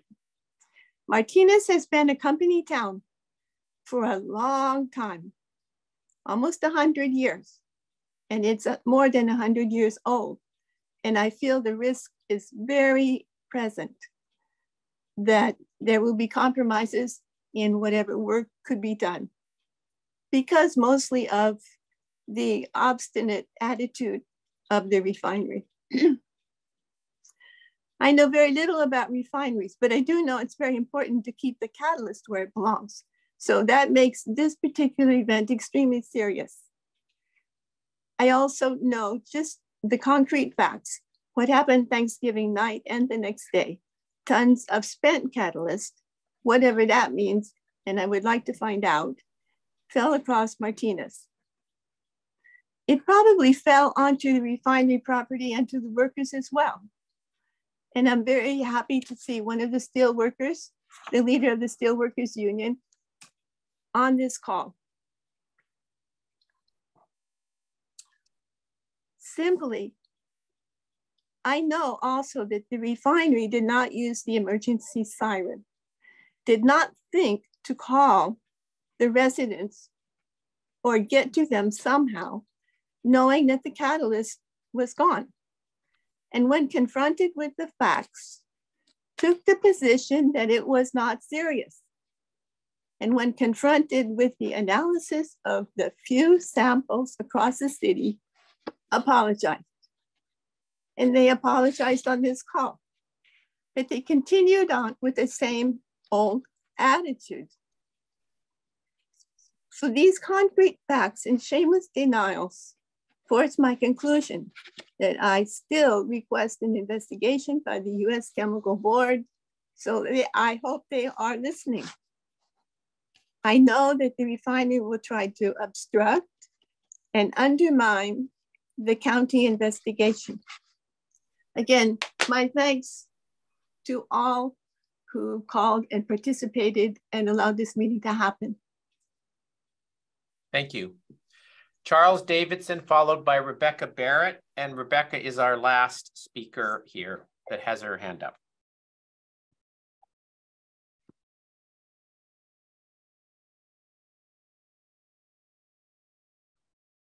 Charles? Hello, my name's Charles Davidson. Thank you for letting me speak and listening to the important statements by the local community. I'm in the Sunflower Alliance Coordinating Committee and on the Sustainability Commission with the county. I'd like to say this, that the Martinez toxic vanadium-loaded spent catalyst incident may have shared several characteristics with the 2015 explosion at the Torrance ExxonMobil refinery. Both refineries' fluid catalytic crackers, or FCCs, were undergoing repair at the time and were also going shutdown or partial shutdown. According to the U.S. Chemical Safety Board's ExxonMobil investigation, an old and leaky spent catalyst slide valve could not prevent excessive spent catalyst being released into the downstream FCC pipes, then going towards a rotating piece of equipment called an expander, which became impacted with spent catalyst and was undergoing repair at the time. The ExxonMobil refinery's spent catalyst slide valve was found by the U.S. Chemical Safety Board to have been significantly corroded at the time of the explosion. It was used well beyond its expected lifetime and also could not prevent hydrocarbon backflow towards their electrostatic precipitator, hence the Torrance explosion. Fortunately, the electrostatic precipitator, which captures particulate matter, was not electrically charged in Martinez during the incident. In an unrelated report, one FCC industry specialist noted that following the loss of an FCC's main air blower, as occurred at the Martinez refinery, that the spent catalyst slide valves must be closed immediately. Only an independent investigation with similar comprehensive quality as a Federal Chemical Safety Board investigation will be both capable of and best suited for determining the refinery's equipment and or human failure behind the Thanksgiving Day spent catalyst release. A Chemical Safety Board investigative staff includes chemical and mechanical engineers, industrial safety experts, and other specialists with experience in the private and public sectors. Many investigators have years of chemical industry experience. Finally, I am suggesting that the root cause analysis of the Martinez Refinery Company's Thanksgiving Day 24-ton spent catalyst release should be performed through a most comprehensive, intrusive, and unimpeded root cause investigation. Such an investigation could also help determine whether a wet gas scrubber used for an FCC's particulate matter capture would have mitigated the Thanksgiving Day spent catalyst release. Thank you. Thank you. Our last speaker is Rebecca Barrett.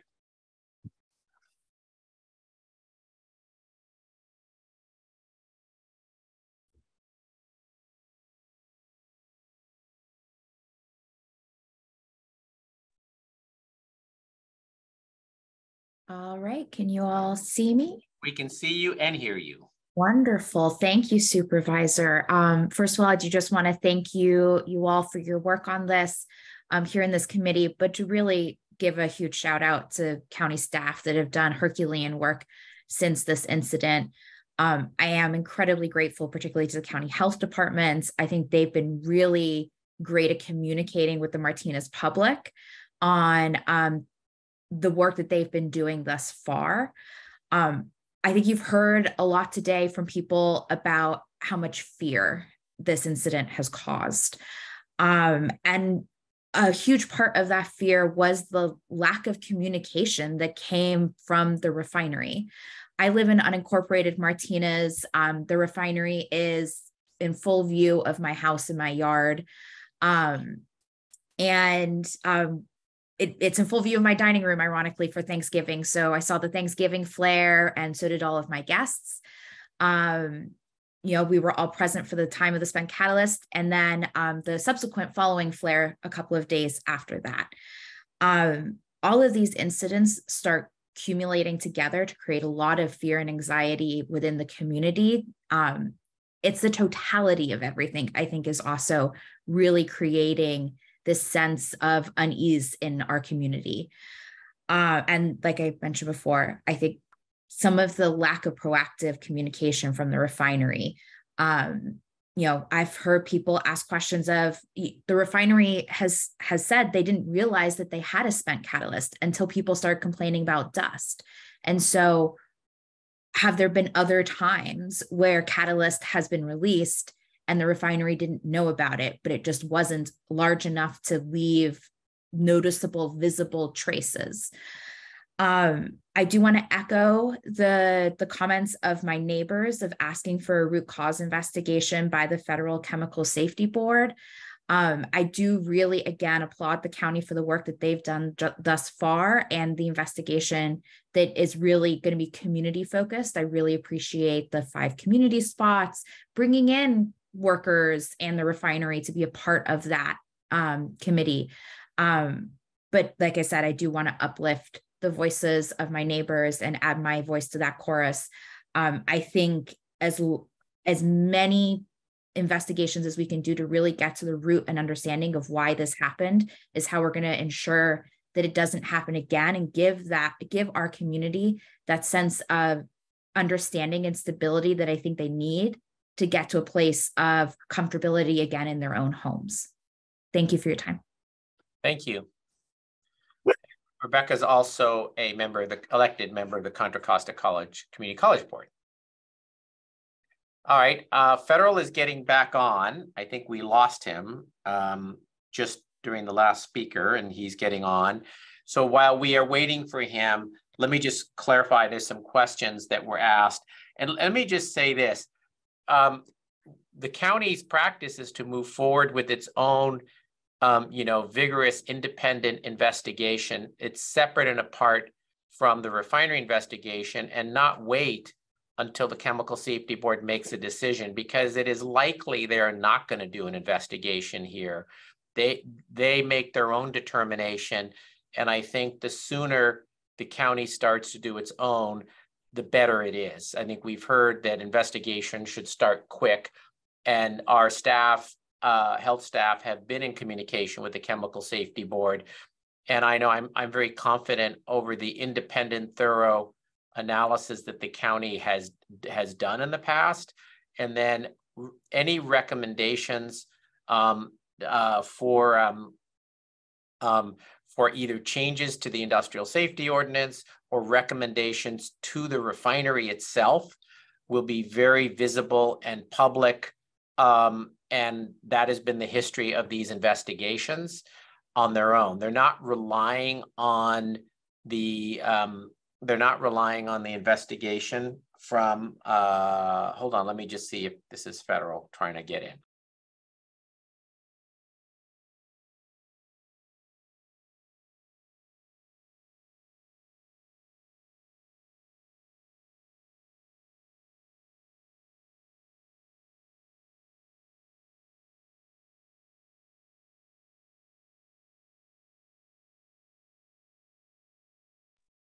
I think Federal's being elevated as a panelist as we speak, right? Yeah, I see him on the attendee list. So let me just wait while he's elevated. Matt, you're elevating him? I am, Supervisor Joya. Good. Federal, you're back on. Okay, I'm back. Good. So the only thing I said, Federal, while you were off, was clarifying that the county starts its investigation on its own. It doesn't wait for determining whether the Chemical Safety Board is going to investigate, because we don't know if they are. And again, they don't take referrals. They make their own determination. They have their own standards, and they only investigate a small fraction of the chemical releases that occur nationwide. So I just wanted to be clear about that. And it is really important to go forward with our own as timely as possible. So I did want to say that. Yeah, absolutely. No, we don't want to wait. We want to get this going right away, right, and right. in the hopes that you know, that they will do an investigation. But we're not going to wait around for that. Right. And just to go through the questions that I took up here, I think there was a good question asked about there are more than one employee unions at that refinery. I assume, Matt, your staff or Nicole will be conferring with Supervisor Glover on that issue. Sorry for the back and forth. About I'm not which, sure if you're obviously, you know, I don't know whether it'll be the largest union, how you do that, but about determining which employee union representative is appointed, correct? Correct. Yep, we'll be working with Supervisor Glover on that.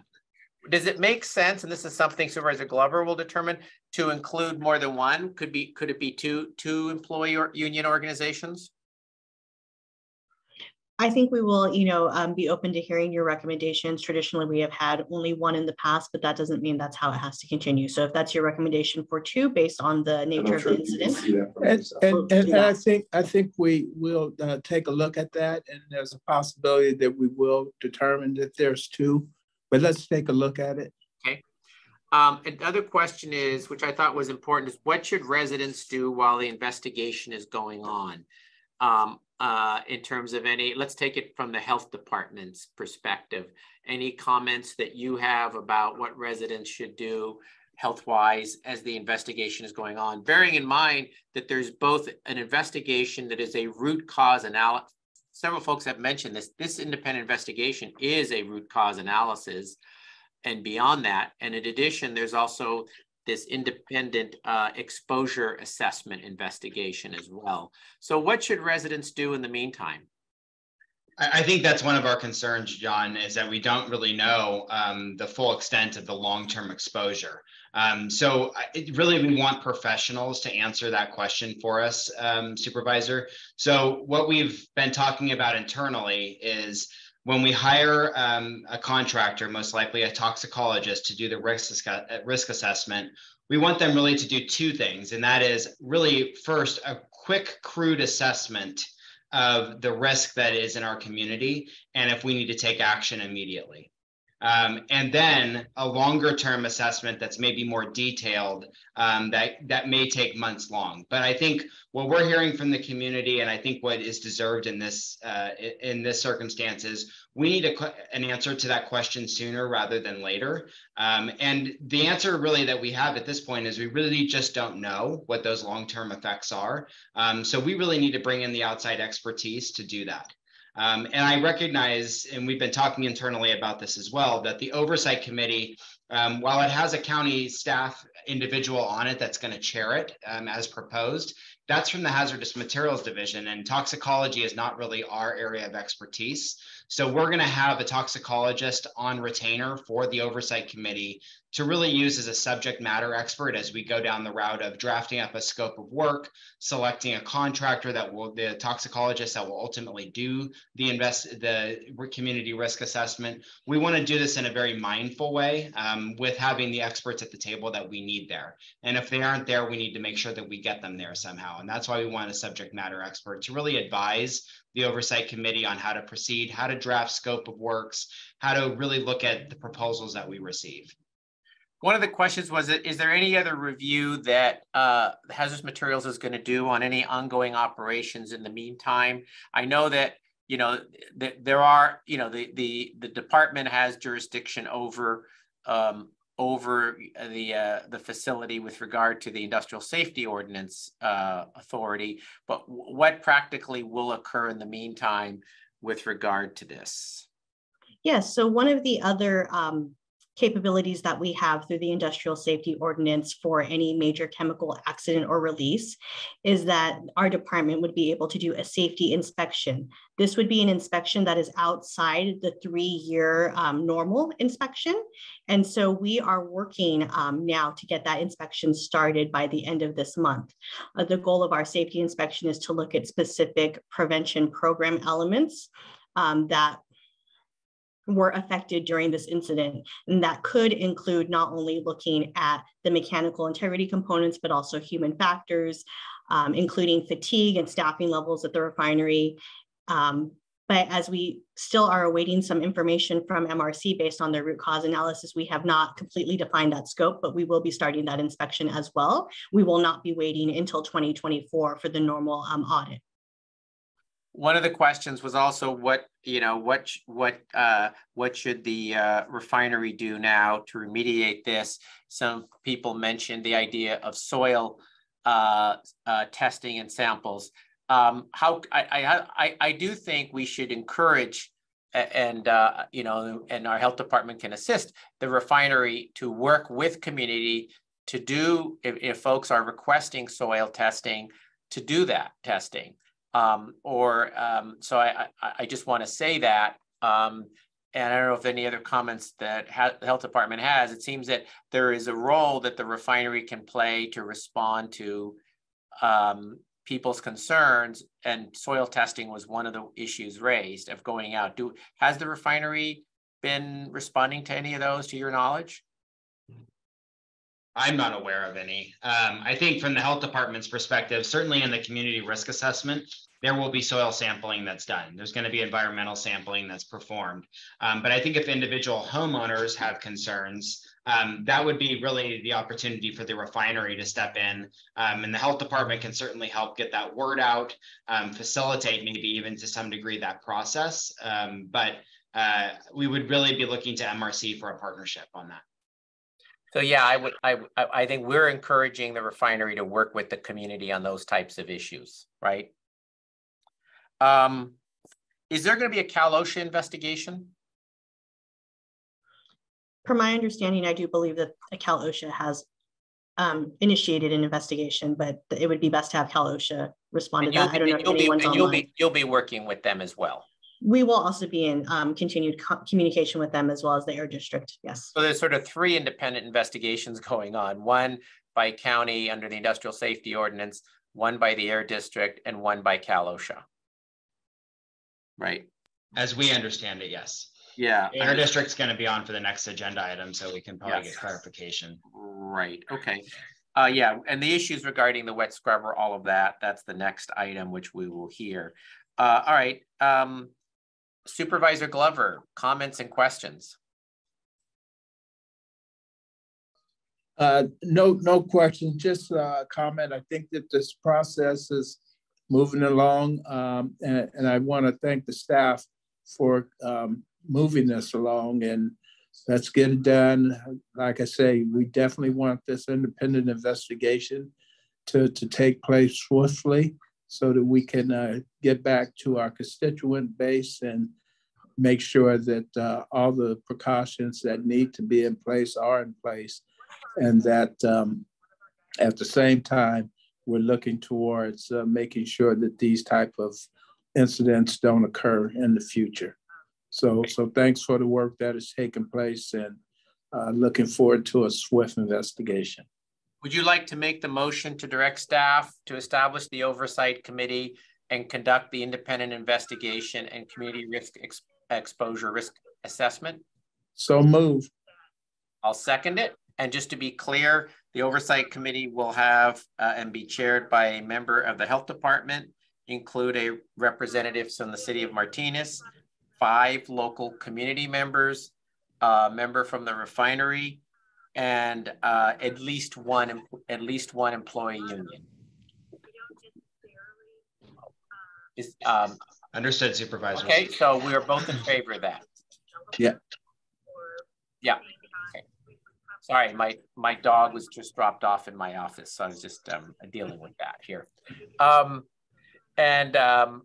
So we both are voting for that, and we'll go forward, and we will have continued updates here, and look forward to that, and to look forward to the refinery working with the community to respond to their issues, and our health department to help on that. All right, moving on to item 5, which is to receive a presentation from the Bay Area Air Quality Management District regarding implementation of Regulation 6, Rule 5, and wet gas scrubber use in the refining industry. And I'll just make a few comments as a member of the Air District that voted for this rule. Yes, this rule is the most aggressive rule in the country on addressing the particulate matter emissions from fluid catalytic cracking units, FCCU units, which really are present at both the Chevron and Martinez refineries. There is an ongoing lawsuit that by the refineries against the Air District on that issue. And so let me ask the Air District, how long is your presentation? I think it'll be about 10 minutes. Okay, leave chance for questions and any comments. David, is that you'll be doing this? Yes, I will. Okay. Matt, do you need me to present, or are those slides going to be brought up by your staff? It's probably best if you do it, David. Do you have access to doing that? I'm trying to see if I... Let me try. Let me see if I can.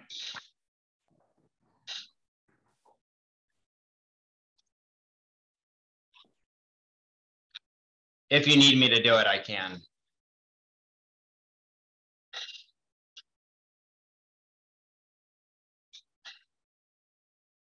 We can see your screen, David. Okay, great. And is that showing up in presentation mode correctly?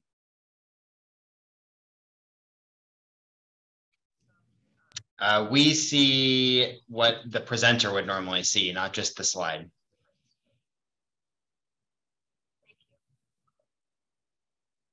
Okay, let me try to fix that.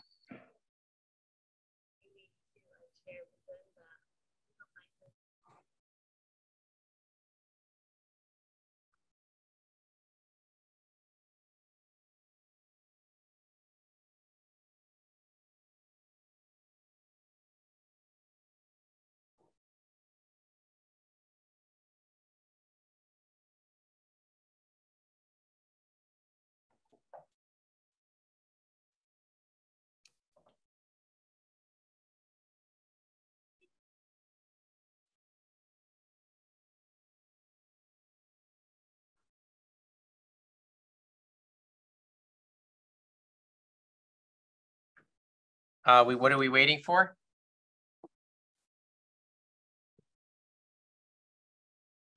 I'm sorry, I'm trying to get the slide up to display correctly. Sorry about that. I think I can do it if you can, David. Just let me know.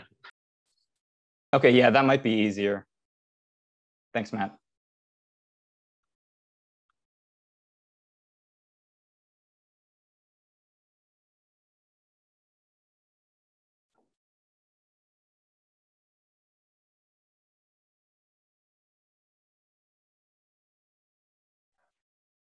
Okay, great. Thanks so much, Matt.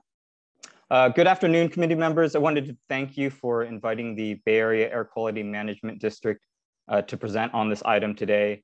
My name is David Joe, and I'm an assistant manager at the Air District, and I'll be providing this presentation on air pollution control technologies for fluidized catalytic cracking units, or FCCUs. The Bay Area Air Quality Management District is the regional air pollution control agency for the multi-county Bay Area. And part of our work includes regulating emissions from stationary sources, such as the FCCUs at the refineries. Next slide, please.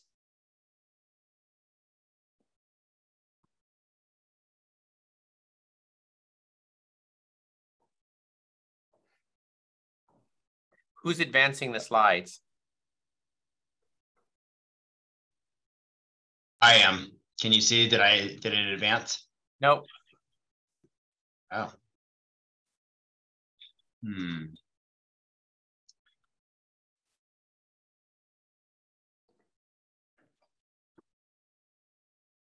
Okay. Hold on.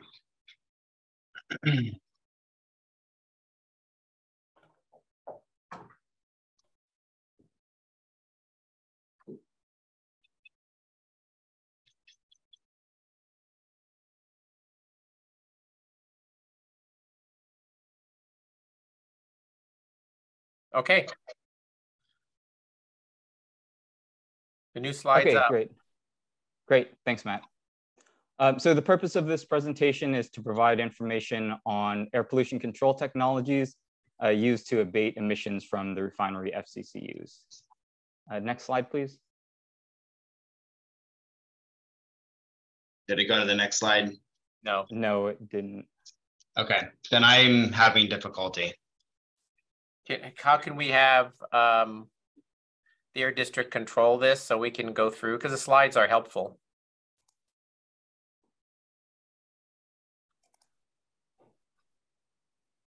You've given him the ability to do that himself? Yeah, I can try to maybe I resolved it. Oh. Someone told me to click something that maybe would help here.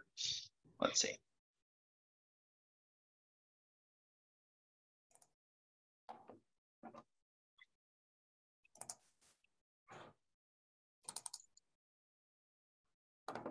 Okay, yeah. Better? Yes. Okay, sorry about that. Take off this give subtitles a try. There's something on here. Do you see what's on? Turn that off. Oh, there we go. Okay. Okay, thanks, Matt. It's still in presenter mode, but I think that's fine. Okay. So in this presentation, I'll provide some brief background and basic information on FCCUs, then discuss some of the commonly used air pollution control technologies for these sources, including electrostatic precipitators or ESPs and wet gas scrubbers. As mentioned, the Air District recently adopted regulatory amendments that address these sources, so I'll provide some information on those amendments as well. We'll then talk about some of the considerations and differences between these control technologies during upset events and incidents, and then close out with an update on the Air District activities related to the FCCU incident from November. Next slide. So first, some background on FCCUs. Fluidized catalytic cracking units are complex processing units operated at petroleum refineries. These units convert heavy components of crude oil into lighter components, including gasoline and other high octane products, in a process referred to as cracking. So in the FCCU, a fine powdered catalyst is used to promote these cracking reactions and processes, and the catalyst is circulated continuously between the two sections of the unit, the reactor and the regenerator. Next slide, please. So in the reactor, the catalyst mixes with the heavy oil feed at a high temperature to promote the cracking reactions. Those heavy components are cracked to produce lighter components, and those cracked products are separated and routed for further processing elsewhere in the refinery. Now, as a result of that cracking process, the catalyst becomes coated in carbonaceous material or coke, which reduces the reactivity and effectiveness of that catalyst. So to restore that reactivity, the catalyst is routed to the regenerator. And there, the deposited coke is burned off of the catalyst in a controlled combustion process. And that reactivated catalyst is cycled back to the reactor to be used in further cracking processes. So that reactivation and combustion process generates flue gas that's sent to the air pollution control equipment and eventually released to the atmosphere. Next slide. So the flue gas from that FCCU regenerator contains a number of different pollutants, and that includes catalyst fines, which refers to the catalyst particles that become entrained in the flue gas stream as it exits the regenerator. So the catalyst itself is made of a zeolite, aluminum oxides, and clay typically, but the catalyst fines leaving the regenerator can also contain other contaminants such as heavy metals like vanadium and nickel. The abatement train at an FCCU may include a number of different components and different types of control equipment to address the various pollutants, but we'll focus on the common control technologies that are used to control particulate matter and catalyst fines. So those common control technologies used to abate those catalyst fines include the electrostatic precipitators and the wet gas scrubbers. So ESPs use electrical energy to remove particulates from the gas stream, whereas wet gas scrubbers use liquid sprays to remove the particulates. Next slide, please. So as mentioned, the electrostatic precipitator is a control device designed to remove particulate matter from the gas exhaust stream using electrical energy. There are many different ESP designs, but the main components of an ESP typically include discharge electrodes, collection plates, and then a plate cleaning system. So inside the ESP, the electrodes, which are typically either wires or rods, are energized, generating an electric field. And as the gas stream passes through the electric field, the particles in the gas stream become ionized and charged. The collection plates are oppositely charged. So as the gas stream and particles move through the ESP, the charged particles migrate towards those plates and are collected on the plate surface. The particles are then removed from the plates by a plate cleaning system and then disposed of. So the most common types of plate cleaning systems are typically either a wrapping system where the plates are vibrated to knock off the particles, or a wet system where the particles are essentially rinsed off of the plates. Next slide, please. So in a wet gas scrubber, a liquid is used to remove particles from the gas stream. Just as with the ESPs, there are a number of different wet gas scrubber designs, but they all operate using the same general principles. So on the right is a simplified diagram of a spray tower style scrubber. So in this type of wet gas scrubbing system, the scrubbing liquid is sprayed into the spray tower and the flue gas stream enters at the bottom of the tower and flows upwards through the liquid.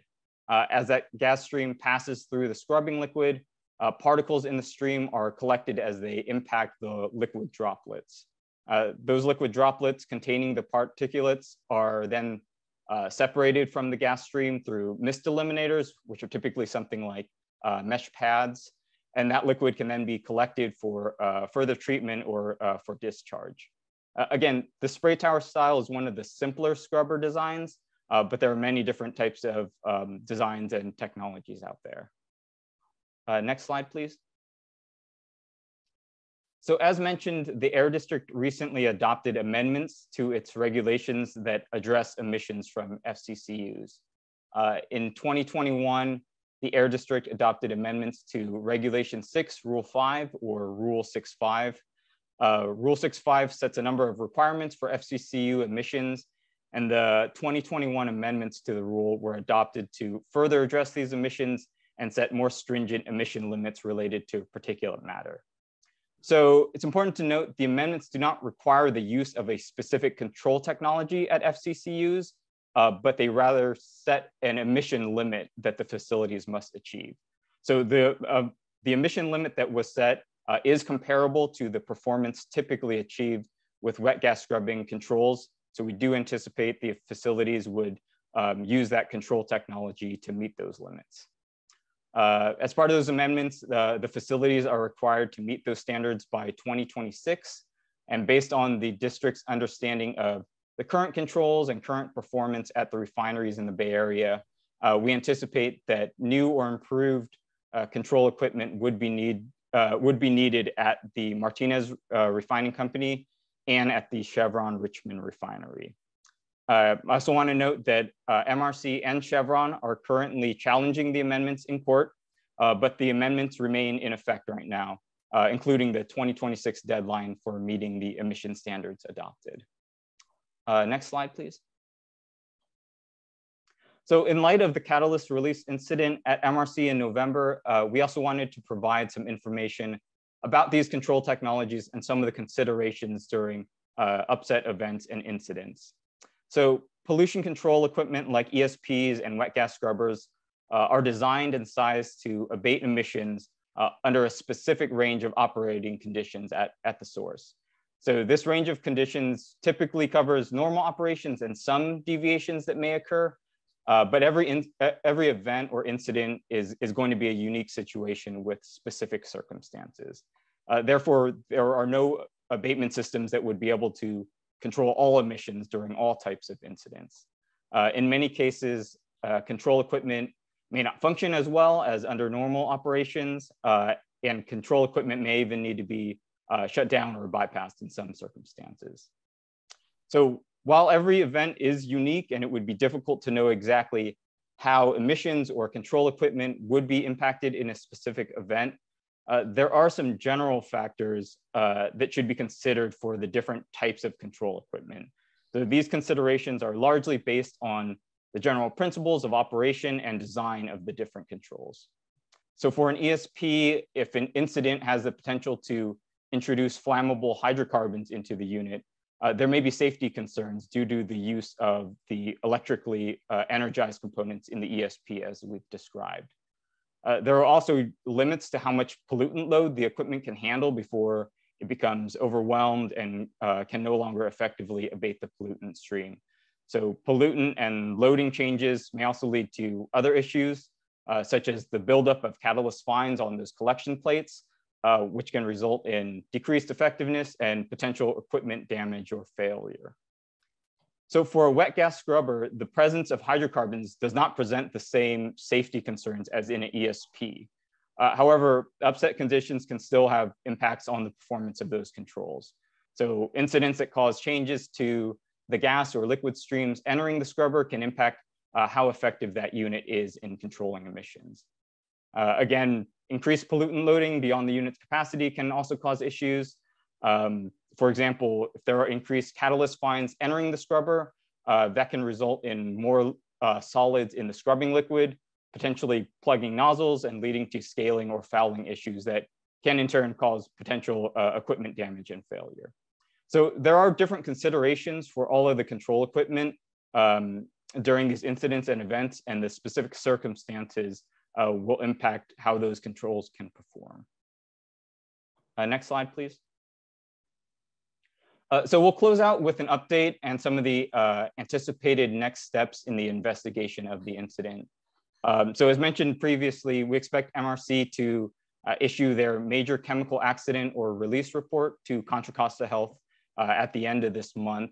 That report should detail the root cause of the incident and what measures were taken by the facility to mitigate its impacts.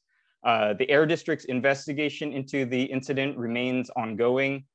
To date, the district has already issued 20 notices of violation related to the event, including 1 public nuisance violation, 1 reporting violation, and 18 related opacity monitor exceedances.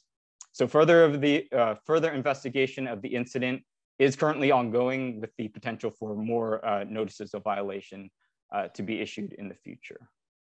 Next slide, please. So that concludes my presentation, and we can take any comments or questions. Thank you. So let me ask, when do you foresee the Air District's investigation being completed into the incident? Yeah, I can take that one. Hi, everyone. My name is Chris Crowley. I'm a Principal Air Quality Specialist in Compliance and Enforcement Division, and I'm currently part of the investigation team into the incident. We started the investigation in the days following the event. We were out in the field taking samples on the Saturday following the event, meeting with complainants. And between now and that time, we've had numerous meetings and interviews with staff at the refinery. We've been in regular talks with County Hazmat as well. And we've been looking at compliance issues regarding MRC's, the event, and how compliance has, or non-compliance has been achieved or hasn't been achieved in regards to their Title V federal operating permit and with our Air District regulations. We recently issued a lengthy information request to the facility looking into this event and also the flaring event that was mentioned, which occurred on December 9th and the days following. We are also, part of our investigation is also, we have folks from our assessment, inventory, and modeling division who are looking at modeling the event using meteorological data and emissions data to get an idea of where the plume went and its impacts on the community. And as David said, we've issued so far 20 violation notices, and to be determined how many more, but we're best estimate though for completion of the, yeah. Yeah, so like I said, we issued a information request to the facility, and that usually has a 30-day response period. So I would imagine in the next 1 to 2 months, we should be hopefully concluding our investigation. Just to be clear, I think it's important to state the new rule 6.5 is not equipment specific. It doesn't say the refinery must install a wet gas scrubber. It holds refineries to a standard, a particulate matter standard, where they need to reduce the particulate matter from the FCCU unit. At the time that that rule was adopted, the staff of the Air District has informed the board that the only current technology to meet the standard that was passed by the Air District Board is a wet gas scrubber. Is that true today? During that time, based on our review of the performance at other refineries and other FCCU units, that is mostly what we have seen, is that the levels that of the emissions limits that were adopted were largely achieved only by facilities with wet gas scrubbing units. I do believe there were maybe some instances where other facilities would be able to achieve levels comparable to that emissions limit, but by and large, that's what we've seen, is that it's units with wet gas scrubbers that have achieved that performance. No, and so maybe why there's been a lawsuit challenging the rule remains in effect unless and until there's some change due to the litigation. And the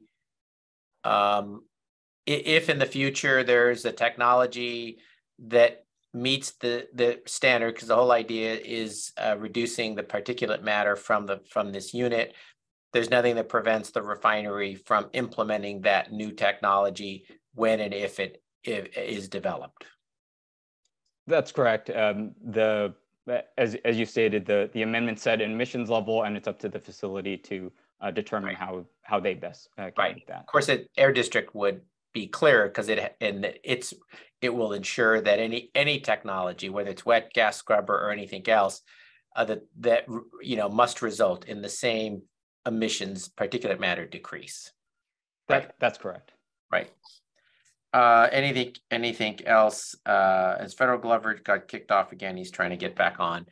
Let me see if there was any other comments regarding that. I know there's been a lot of questions raised about whether, if there was a wet gas scrubber, would that have impacted whether this release occurred or not? Any comments you want to make on that? I don't think beyond, I think we talked about some of the different types of considerations for the different equipment. So there certainly are circumstances where one type of pollution control technology would be able to operate versus another one. But again, there are still a lot of specifics to the circumstances that would, still cause other types of control technology to not operate as effectively or need to be shut down in other cases as well. Got it. Okay. All right. Let me just go to public comment on this item. Is there any public comment on this informational item? There's not an action here. This was put on to provide information. Is there any public comment?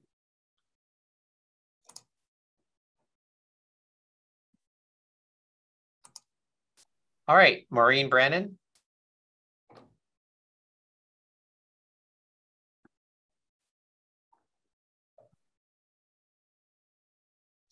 Unmute, or am I good? Yes. Oh, thank you. Just two questions. The flaring, this discussion of wet scrubbers, it probably wouldn't have affected, from the community meetings that I've attended, would not have affected the dispersal on Thanksgiving Day.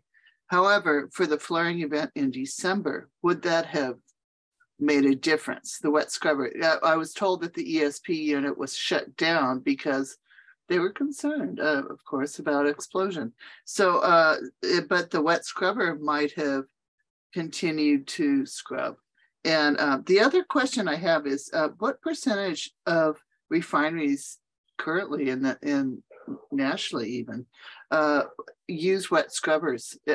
My understanding is it's very high, 80% or around that. Tell me. Air District respond to those. Chris, would you be able to respond about the flaring incident? Yeah, I'm sorry. Would a wet gas scrubber have impacted whether there was flaring or not? No, that'd be an unrelated. Okay.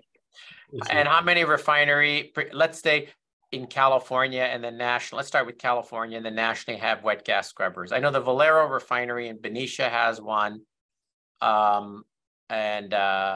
So would you like to comment further on that? Yeah, I believe one of the facilities in Southern California also has a wet gas scrubber installed on their FCCU. Are they the only one in Southern California? There's only one? I believe there's only one. So there's the one in Southern California. And how many refineries are in Southern California? It's like 5 or 6? I don't know. Yeah, I believe 5 or 6. And so out of those, and then the 4 refineries that have FCCUs in Northern California. And help me nationally. I can look at that very quickly, but I don't have that offhand. I don't think very many do. I'm surprised to hear that. California is the most heavily regulated.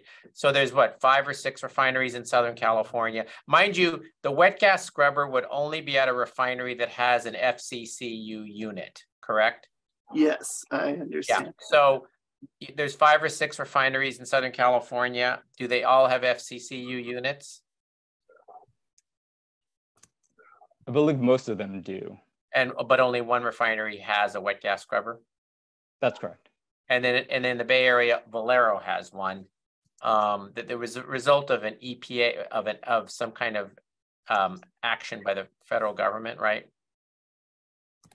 Any comments about wet gas scrubbers at other facilities around the country? I can try to pull up that information. Okay. All right, we'll go to the next speaker, then come back. Linda Olvera, followed by Craig Lazzaretti.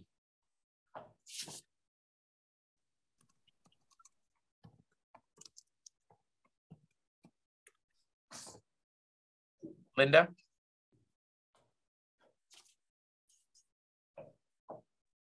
Okay, you can hear me now?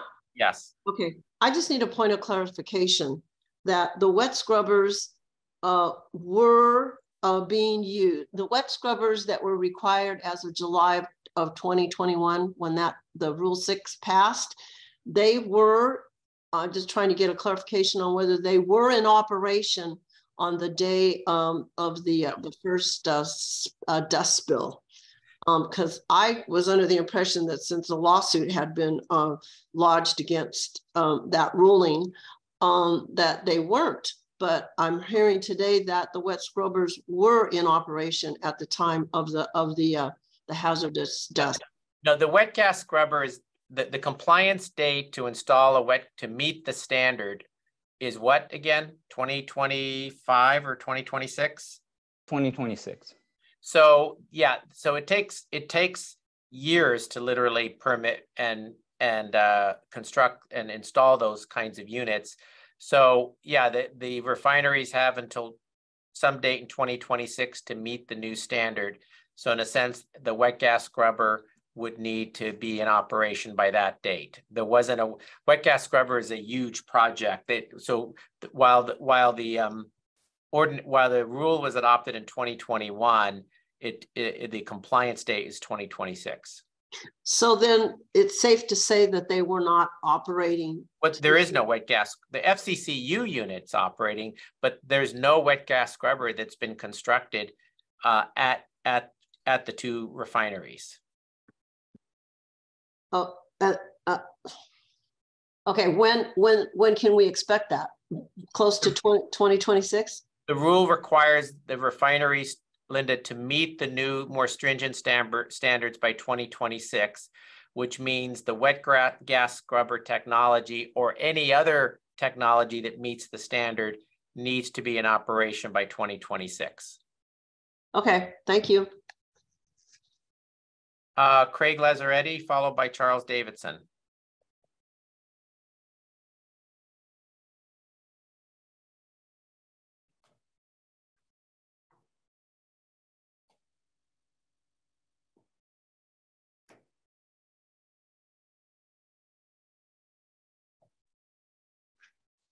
Hi, thank you.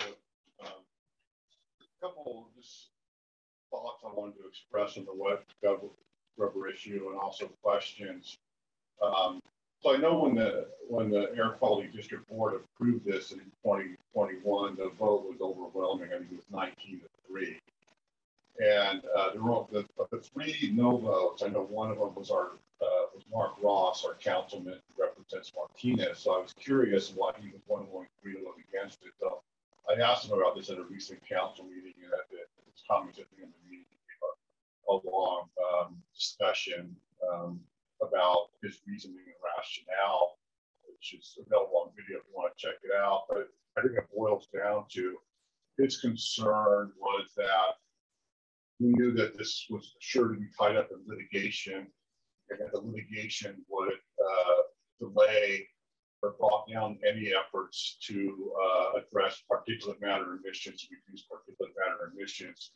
And apparently I know that there was a proposal by the refineries for another measure that they proposed that would reduce particulate emissions, but not to the level that the wet scrubbers would. But they had some other ideas or proposals for equipment changes that would reduce emissions to some level.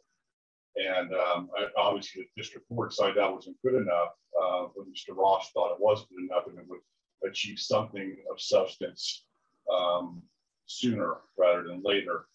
So I was wondering if perhaps the Air District folks could address what this alternative proposal was, what it would constitute or encompass, and to what degree the proposal, the rule that was implemented would make a bigger difference on air quality for surrounding residents, as opposed to what the refineries wanted to do.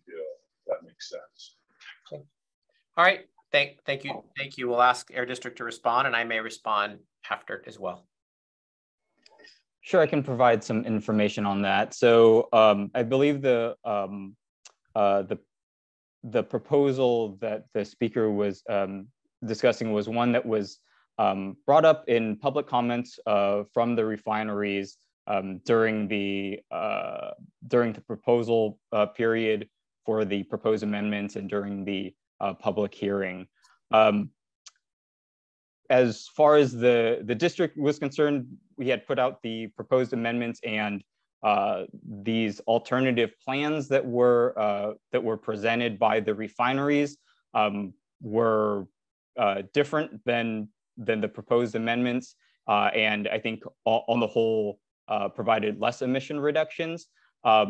But at that point, the decision was left up to the board of directors about direction forward if there were to be other considerations and evaluations of those plans if they did not decide to move forward with the proposed amendments. And obviously, the board of directors voted to approve the proposed amendments, and so there wasn't a further evaluation or proposal made to adopt anything like that.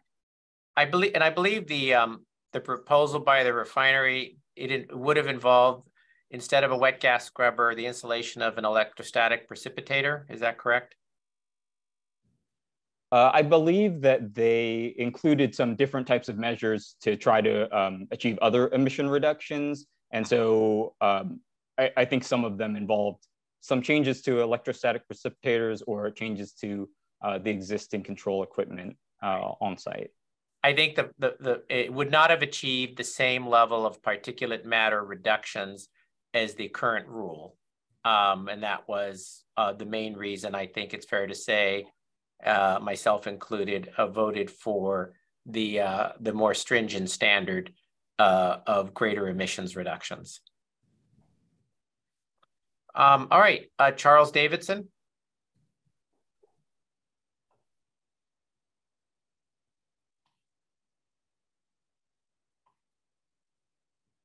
Hello, I'd like to speak again about petroleum coke and the Martinez refinery. The Martinez refinery is one of the heaviest crude capable refineries in the United States, and as such, it creates the most amounts of petroleum coke while making gasoline in their fluid catalytic cracker. This pet coke then becomes deposited on the spent catalyst at a higher rate than typical refineries. In fact, its crude feed pipeline from Kern County's extra heavy crude needs to be heated to flow. The refinery's Nelson Complexity Index, a number which is proportional to the heavy crude capacity, is not only one of the highest in the United States, but also one of the highest in the world.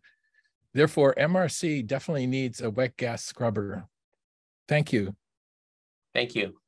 Alicia?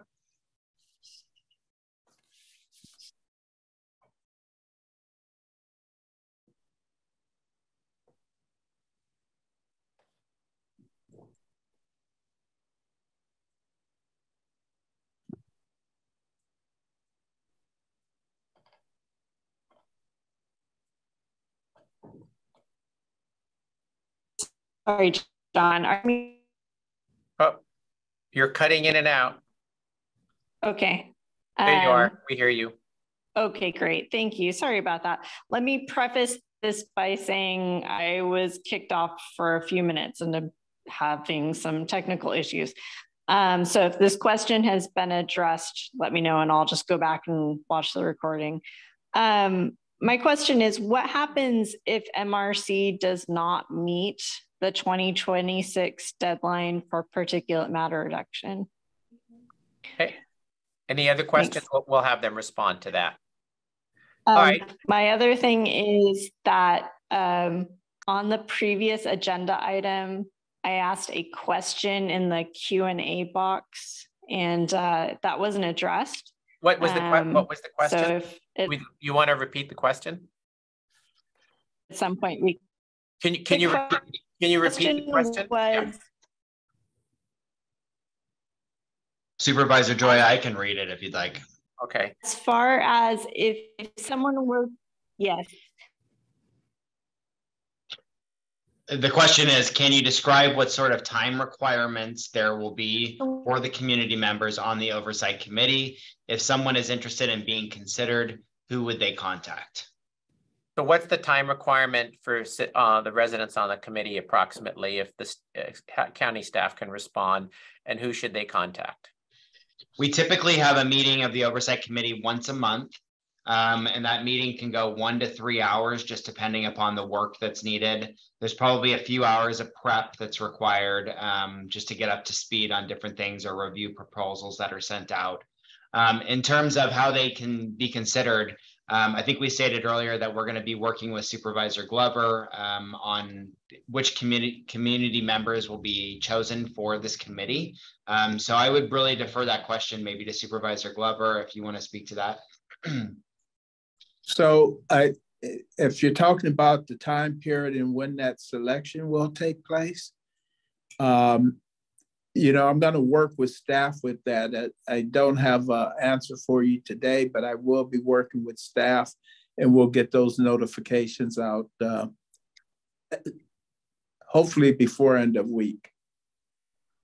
I mean, you're talking in terms of the process. You're going to start making some recommendations in the next 2 weeks, federal? Yes. Okay, so yes. Folks should get in contact with Supervisor Glover's office. Yes. Okay. And then on the other question, wow, I'm losing my memory. What was the question? It was what if MRC doesn't meet the July 2026 deadline? So yeah, I can speak to that a little bit.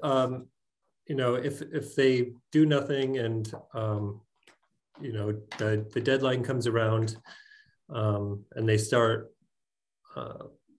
not meeting the standard in the rule, they will start to get or receive notices of violation. And depending on the volume of those, it could be elevated legally, and also it could be taking conditional order abatement or some such action to our hearing board could occur for further consideration. Okay. All right, so that was the last public speaker on this item. This was informational. Federal, did you want to add anything from the presentation from the Air District or question? No, okay. Not at this time. Thank you. All right, so we're moving forward with these independent investigations. Thank you from the Air District for the presentation. Yeah, just to note, there were two members of the Board of Supervisors on the Air District, myself and Supervisor Karen Mitchoff. The new supervisor, Ken Carlson, will replace Karen Mitchoff as the other county representative. And then there are two members from cities in Contra Costa selected by the Mayor's Conference. One is San Ramon Mayor Dave Hudson, and the other is Martinez Council Member Mark Ross. Those are the folks. So with that, item 6, discuss future items. Pardon? Yeah, I just wanted to clarify something real quick. Earlier, you had asked the question about when the Air District's investigation report was going to be completed. Yeah. I misspoke, and I'd given the 1 to 2 months time period. That 1 to 2 month time period was our likely fact-finding investigation time period that I foresaw. After we received that fact-finding period, it's likely several more months of analysis and report write-up before we issue a final report. Thank you. Yep. All right. Moving on to our next item. Item 6, discuss future items to be scheduled to present to this committee for next meeting, tentatively scheduled for February 21st at 9 a.m. My understanding is we will have a further update on the report of the Chevron Wharf oil spill, correct? Correct, Supervisor. And we'll also have, I think, an update on proposed amendments to the industrial safety ordinance with regard to the tank farms coming out of the New Star incident, correct? Yes. That's correct. Are there any other items that we anticipate? That's going to be full. Any other items? No, I think we'll probably look for just a brief update on where we are with the Martinez refinery. Good. We should have an update on that, just to have anything new, including maybe the new oversight committee, things like that. Right. Okay. Understood. Anything else? I think we're good. From staff's perspective, no, those are the three things we were eyeing as well. Thanks. All right, we are, I think that was a good productive meeting. Thank you for everybody for participating, from the agencies, the entities, and the individuals from the community. So we look forward to this moving along quickly, and we'll get any further report if what the Chemical Safety Board has to say, I would stay in context since there was public interest in that, and report on anything new from the U.S. Chemical Safety Board. Understood. Thanks. All right, we are adjourned. Bye, everyone. Bye.